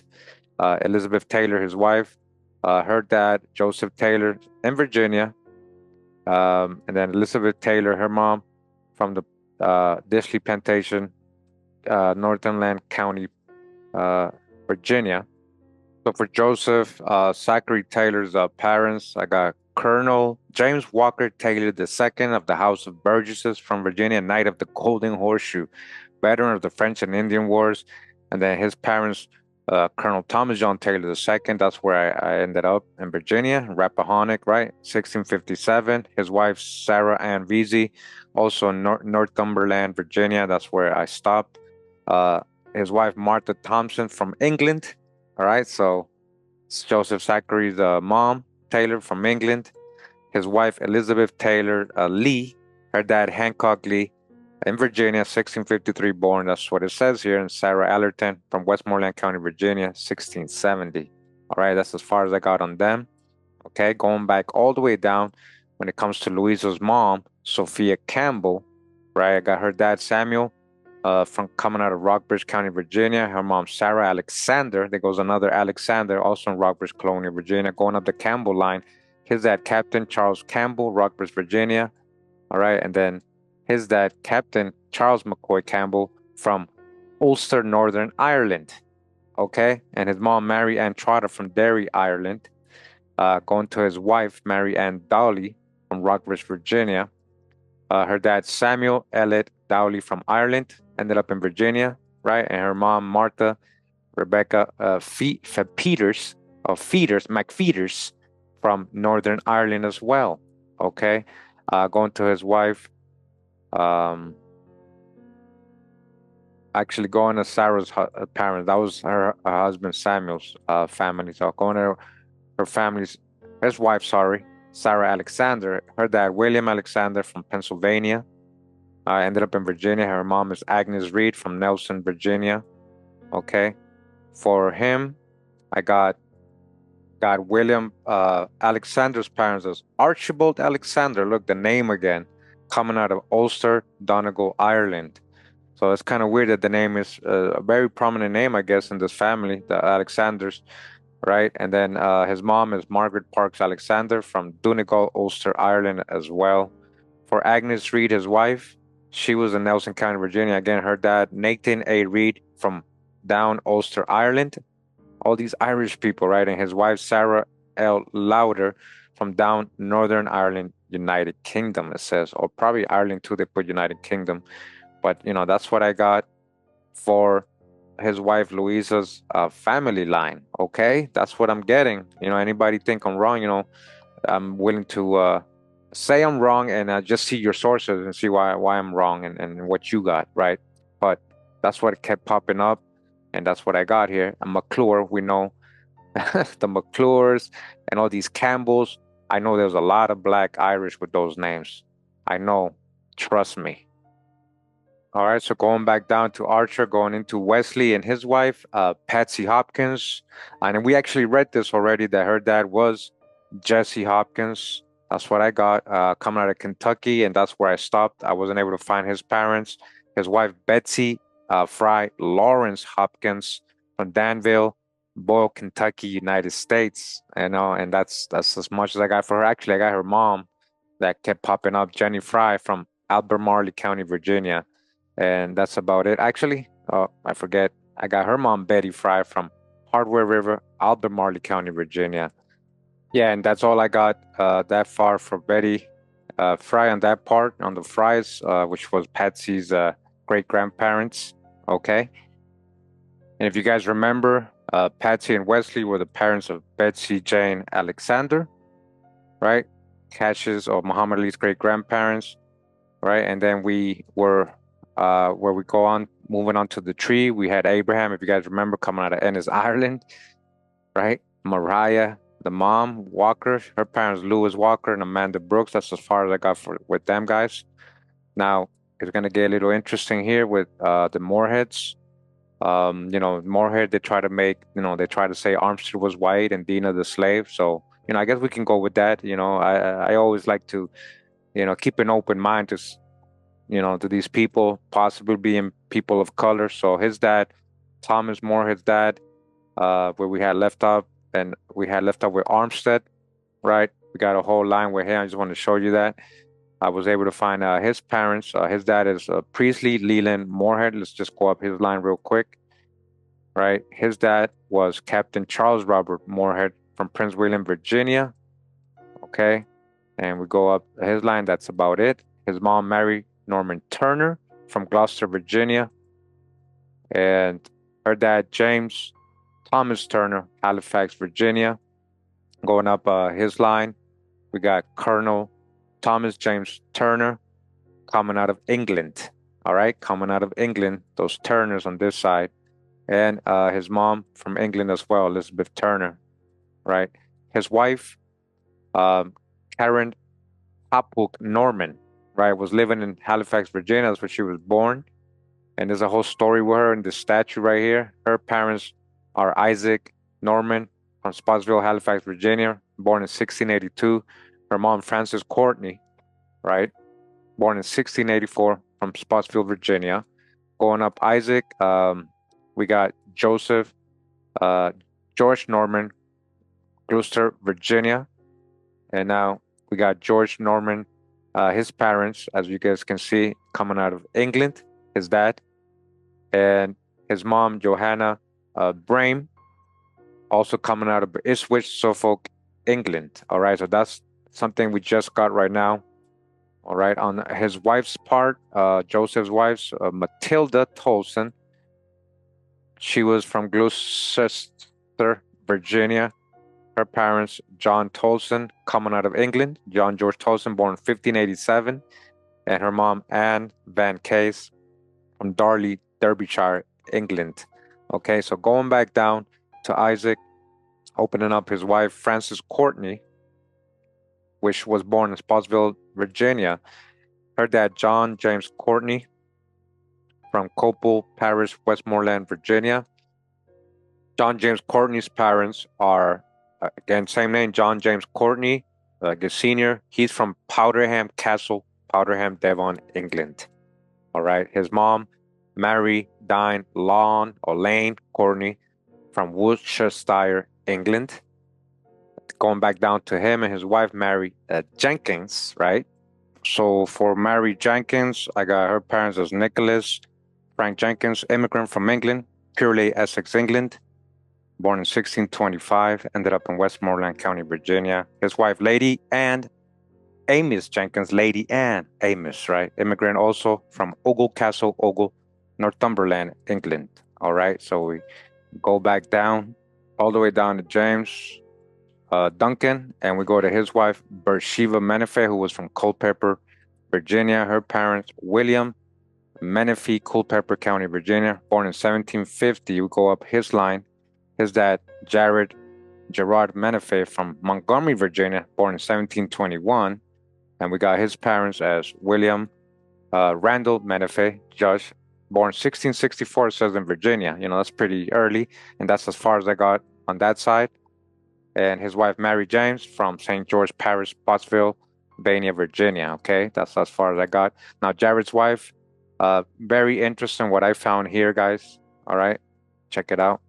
Her name is Frances Agnes Sutherland, born Lincoln, Kentucky, United States. Her parents, George Sutherland, from King William, Virginia. All right, and her mom, Judith Sanders, from Henrico, Virginia. And George's parents, George Goodchild Sutherland, George Prince George, Virginia, 1660. The wife, Mary Norman, from King and Queen, Virginia. Going up George Sutherland, right? Check this out, guys. Alexander Sutherland, first Lord of Duffus from Darnaway Castle Dyke, Morrisshire, Grampian, Scotland, right? And his wife, check it out. Who is it? Lady Margaret Douglas Stuart. Stuart, a Stuart, right? And check out, supposedly, her brother supposedly, I don't know if this is true. This is what the hints were popping up as, is King Charles I, her brother, right? And her parents, James Thomas Stuart, 4th Earl Moray, 9th Earl Argyll, Duke of Richmond and Lennox. Her mom, Princess Margaretta de Tudor, home, Countess of Moray, all right? This is what I'm getting on this Sutherland line, all right? That's pretty cool if this is true, right? This is all in Muhammad Ali's ancestry. If it, I think a DNA will probably try to match this information here. On the Norman side, Joseph Norman is the dad for Mary E. Norman. He's born in Virginia, British colonial, in 1640. That's pretty far back, right? And then Elizabeth Robinson. That's what I got for them. All right, so we go back down to all the way to George Sutherland, sorry, from 1695. His wife, Judith Sanders, go up her tree. And we have her dad, John William Sanders, from Henrico, Virginia, born 1670. John Sanders' dad is also named John Sanders from Kent. It says born 1630. That's way back. That's almost like, Jamestown times. I don't know if this is true that he was born there. Could have been European as well. But we're going to leave it at that. He says he's born in Virginia, and that's as far as I got on that side. His wife, Susanna Phoebe Rabinet, from Nassimon, Virginia, born in 1635, and that's as far as I got on them. Going back down to John William Sanders, his son, his wife Judith the priest, right? Born in 1670, Nassimon, Virginia. Her parents, William Guillaume Audet Bolin the priest, or the Prince. He was born 1655 in Nimes-Gard, Languedoc, Roussillon, France. This might be a Huguenot. That was a big Huguenot spot right there, Languedoc. His wife Judith Boylin, Elizabeth Boylin, born in France. Okay, so we're down on this side. We go back down. That was on the Sutherland family tree. So we go all the way back down to William Menefee and his wife Elizabeth Betty Vanderman Menefee. Her parents, John W. Vardeman II, Newcastle County, Delaware, born in 1718. His dad, Johannes Wilhelm Verdame, or Old William, that's what they called him. I was looking at all the hints and the information. He's born in 1694 in Delaware, right? His dad, his name, John Vanderman, from Sweden, as you guys can see, which makes sense with the history there. It's called New Sweden, all these areas, New Sweden, New Netherlands. His wife, Margaret Vardeman, from Norwich City, Norfolk, East Anglia, England, okay? Going down to Johannes Vanderman's wife, or Old William, Magdalena Peterson. Magdalena's parents, Heinrich Peterson from Sweden as well, ended up in Newcastle. And we got Catherine Peterson or Jacobson from Newcastle, Delaware, British colony in 1662. And that's as far as I got on her. So most likely her parents probably coming from the same area. All right. So we're going to go back down to John Wilhelm Vardeman II's wife, Elizabeth Morgan, right? And for her parents, I got Thomas Morgan from Bedford, Virginia, British colonial America. For Thomas Morgan's parents, I got Lewis Morgan. Said he was born in Wales in 1678, Nantmel, Radnorshire, Wales. Ended up in Pennsylvania. His wife, Elizabeth Baxter, born in Chesterfield, Virginia. Okay. Her parents, John Baxter from Charles City County, Virginia, and born in 1648, and Jane Sarah Royal, 1644, in Virginia as well. That's as far as I got on them. And going to Thomas Morgan's wife, Lettice Evans. Her parents, John Roger Evans from Radnorshire, Wales, born in 1681. Her mom, Mary Atkinson, also from Radnorshire, Wales, in England, born in 1681 as well. Okay, so we go back down the line, all the way down to Elizabeth Vanderman, who was the wife of William Menefee, the parents of Bathsheba Menefee. That's how we got here, from the Duncans and Bathshebas, which was the parents of Mary Polly Duncan, who was the mom of Armistead. This is how we got here, remember? This was, again, Thomas Morehead's people. Morehead was so-called black. All right, so, whether Armstead and them are all white, that's to me, that's still open for discussion.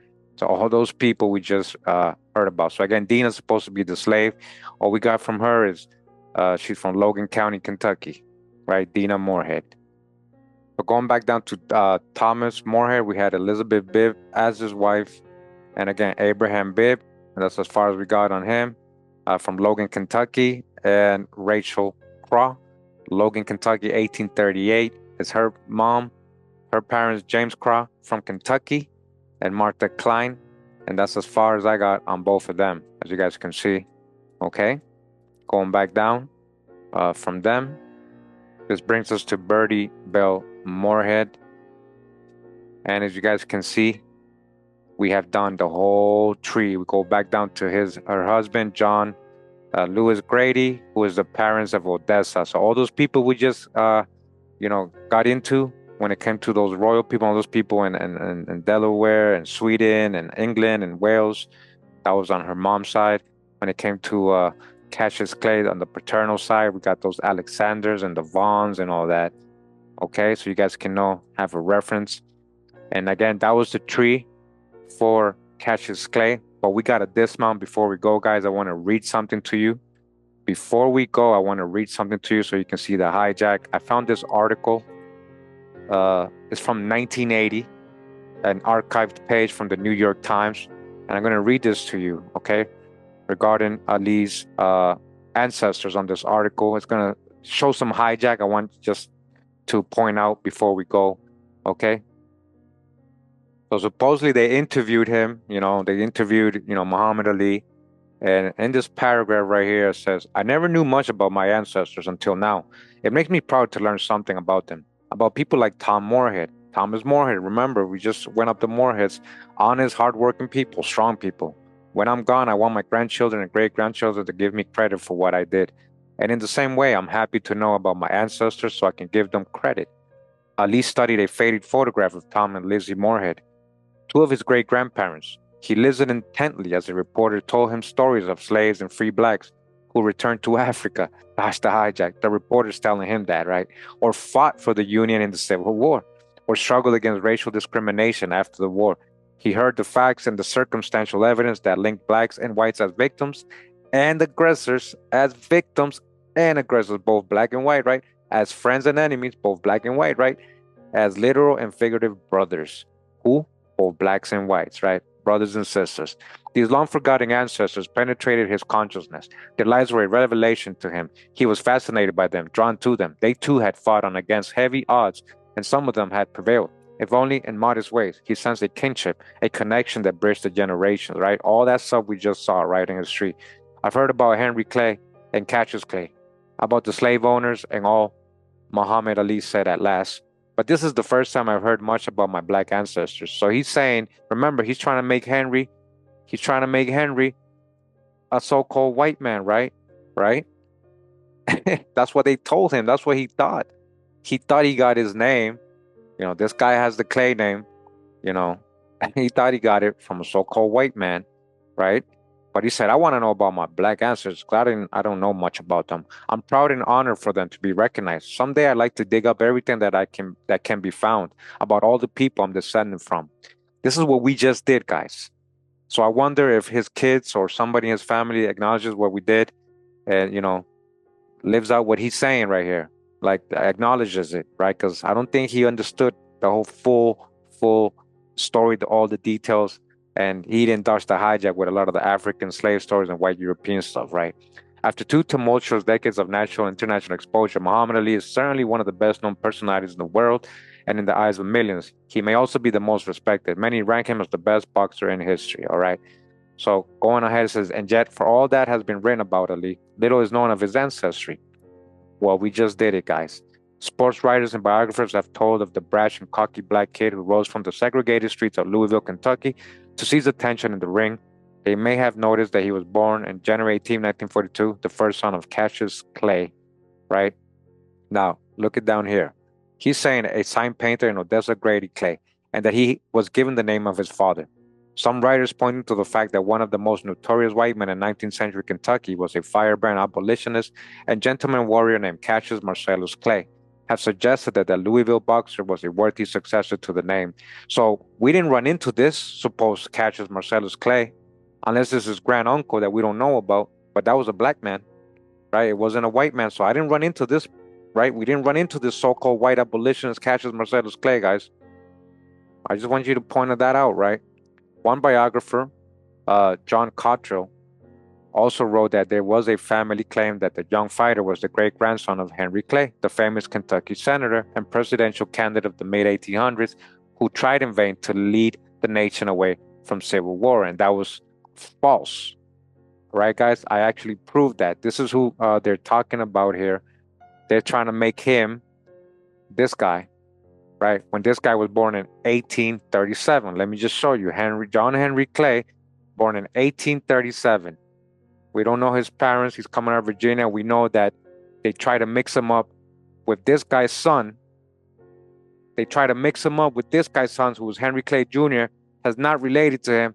That is not true, guys. This guy don't even look like this guy. He don't even look the same. I just want to point that out. This guy was born in 1777, not 1837. So when they're saying he might be related to this famous senator, that's a lie. It's not even him. It's not even him, all right? Before I left today, I wanted just to point that out again. Remember, this was written in 1980, this article.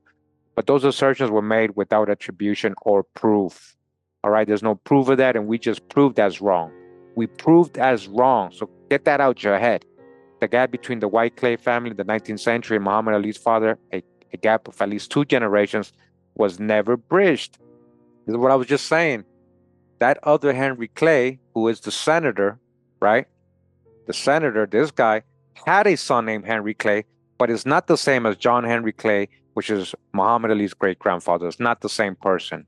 Okay, we proved that today. When his career was in its early stages, John Clay liked his name.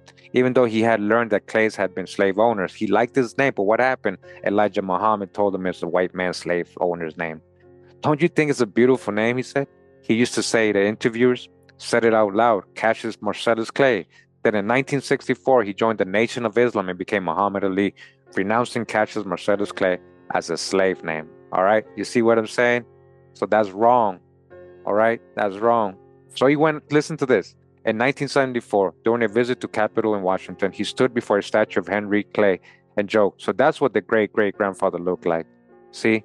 They had him tricked so bad. They really made him believe that. That wasn't even his ancestor, guys. Isn't that messed up? But his autobiography, The Greatest of My Own Story, written by Richard Durham in 1975, Ali said there was very little knowledge, if any, of white blood from any source and his family. And he added, if slaveholder Clay's blood came into our veins along with the name, it came by rape and defilement. You see that? That's so wrong. It's not even a right story. It's not even related to him. As for the abolitionist Cassius Marcellus Clay, he may have gotten rid of his slaves, Ali wrote, but he held on to white supremacy. Ali concluded, why should I keep my white slave master's name visible and my black ancestors invisible, unknown, honored? So I'm going to ask you guys. He says, so he chose Muhammad Ali, right? So which one of his ancestors was named Muhammad Ali, talking about he should honor his black ancestors? Which one? They made that name up too. That's not, nobody in his family had that name, right? Did you guys see that? Right? So he's going off a whole fake story, denouncing his name, and then he made up another name talking about, I'm going to acknowledge my black ancestors when none of them had those names. In truth, Cassius Clay's attachment to slavery went farther than Ali knew in spite of his abolitionist fever, right? So that's a whole different person we didn't even run into, right? Ali wrote with special fondness in his autobiography of 2 of his paternal aunts, Coretta and Eva Clay. Coretta is dead now, but Eva Clay Waddell still lives in Louisville, and she remembers with warmth a part of her family's story. Now I'm going to show you who he's talking about. So here's Eva Clay, right? Sister to Cassius Marcellus Clay, his dad, right? Daughter of Herman Clay and Edith Greathouse, right? That's who he's talking about. Let's go back to the article. My father was Herman Clay, she said, and my mother was Edith Greathouse Clay. They were Muhammad Ali's grandparents, and they were still living when he was growing up. I knew my mother's parents. Montgomery, and Betsy Jane Greathouse. Remember what we read about Montgomery? He had Indian lineage. Remember, his dad was Fleming Vaughn. Let's not forget. And I remember my mother's grandmother, Patsy, who lived to be 115 years old. But I never knew the names of my father's parents. They both died before I was born. So we got all that info, right? All I ever heard about them was that my grandmother was a woman from Madagascar and that she and my grandfather's Muhammad Ali great grandparents were married in Louisville and their children were born here, including Herman. So if you guys remember, she was talking about Sally or Sarah Fry, right? They were trying to make her from. So this is the parent she said she never heard of. That's why I'm trying to tell you they didn't know about their ancestor John Henry Clay, the black man, very well dressed from Virginia, not the fake Henry Clay, and then his wife Sarah Fray, who's not from Madagascar. She was born in Louisville. You guys see that? I just wanted to point this out, right? And I'm not trying to go at the family. I don't know why they made that up. All right. So that's what he heard. According to the 1880 census, a black man named John Clay, age 56, lived in Louisville with his wife and 9 children, of whom apparently was Herman. There you go. My father was 77 when he died about 25 years ago. Waddell said he used to tell us he was a grandson of Henry Clay. They were talking about John Henry Clay. Said he got teased about it a lot when he was young and got into plenty of fights because of it. No doubt some Clay and Greathouse ancestors were white, she said. No doubt. Why? Because they thought that slave owners or anybody coming from Europe was supposed to be white. And they actually believed that they was the actual senator. This is what they believed, guys. They told him, hey, it's John. It's not the senator. But that doesn't concern me one way or the other. It's nothing to hide. Those things happened back then. It's still happening now. It says Odessa Lake Clay was born in Hopkins County in western Kentucky. Her parents, John Grady and Bertie Morehead Grady. We got that info right. Were divorced about 50 years ago. Grady moved to Louisville with her children.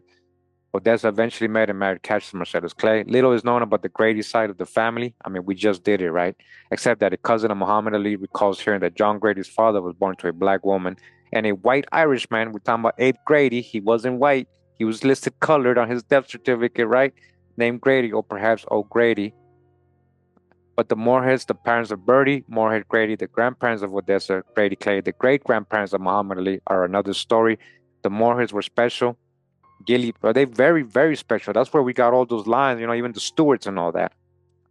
Gilly Bell Morehead, Plunkett is not certain of her age. She could be 80 or 90. She has lived in Louisville for almost half a century, but she was born in Morehead in rural Logan County, Kentucky, 140 miles southwest of Louisville, and she is keeper of the family's history. I'm the oldest living grandchild of Tom Morehead, right, the son of Armistead. She said he has lots of children, 7 by his first wife, 6 by his second. My father was Virgil Morehead. He belonged to the first set, to Tom Morehead in Georgia. This is the one I was saying earlier that he did seem to have another family. I mentioned that today. Bertie Morehead, who was Muhammad Ali's grandmother, belonged to Tom and his second wife, Lizzie Bibb. We got all this on the tree already. Well, now my grandfather was half white. That's what she's saying. Saying Tom Morehead, right? Again, Thomas Morehead. Remember, he's the son of Armistead. That's where we got all those lines, the Duncans and the Moreheads, all those lines we just saw, Stuarts and everything. They're saying he's half white because I believe they thought Armistead was so-called white. Maybe he was, and if so, okay. They embracing it at least, right, in the article. And yeah, his wife Elizabeth Bibb, we got in that, right? We're verifying everything here. Says he served in the Union Army in the Civil War. She continued, I heard him tell of a fighting until blood ran like water in the trenches. He wasn't afraid of nothing. He was some nice-looking man, too, the best-looking man I ever saw. Tall and straight, light-skinned, had long black curly hair, and dimples in each cheek. He carried himself with pride, didn't bow to no man. So remember, his mom's supposed to be Dean of the slave, possibly an Indian woman. Plunkett studied the picture for a moment. My grandfather was right prosperous, she said. His land was supposed to stay in the family and did for a while after he died, but then it got away somehow. They got the land. White people got it. Let's listen to this. There's not any Moreheads left around there now, black or white. They all died or moved away. The photograph of Tom Morehead and his wife held Plunkett's attention. I used to know some white people that claimed kinship to my grandfather. So he has white descendants. She said after a time, and they were proud of it. When he died, there was as many whites as blacks at his funeral. All his life, Tom Morehead stood high. He was somebody. All right, so that's the Morehead story. That's about it with the article. And it keeps going on the Tom and Morehead in his life. All right. But that's about it. That's not what I wanted to read. I wanted to point out the discrepancies and what Ali thought and what the family thought. And I just want you guys to remember the whole tree we did today, right?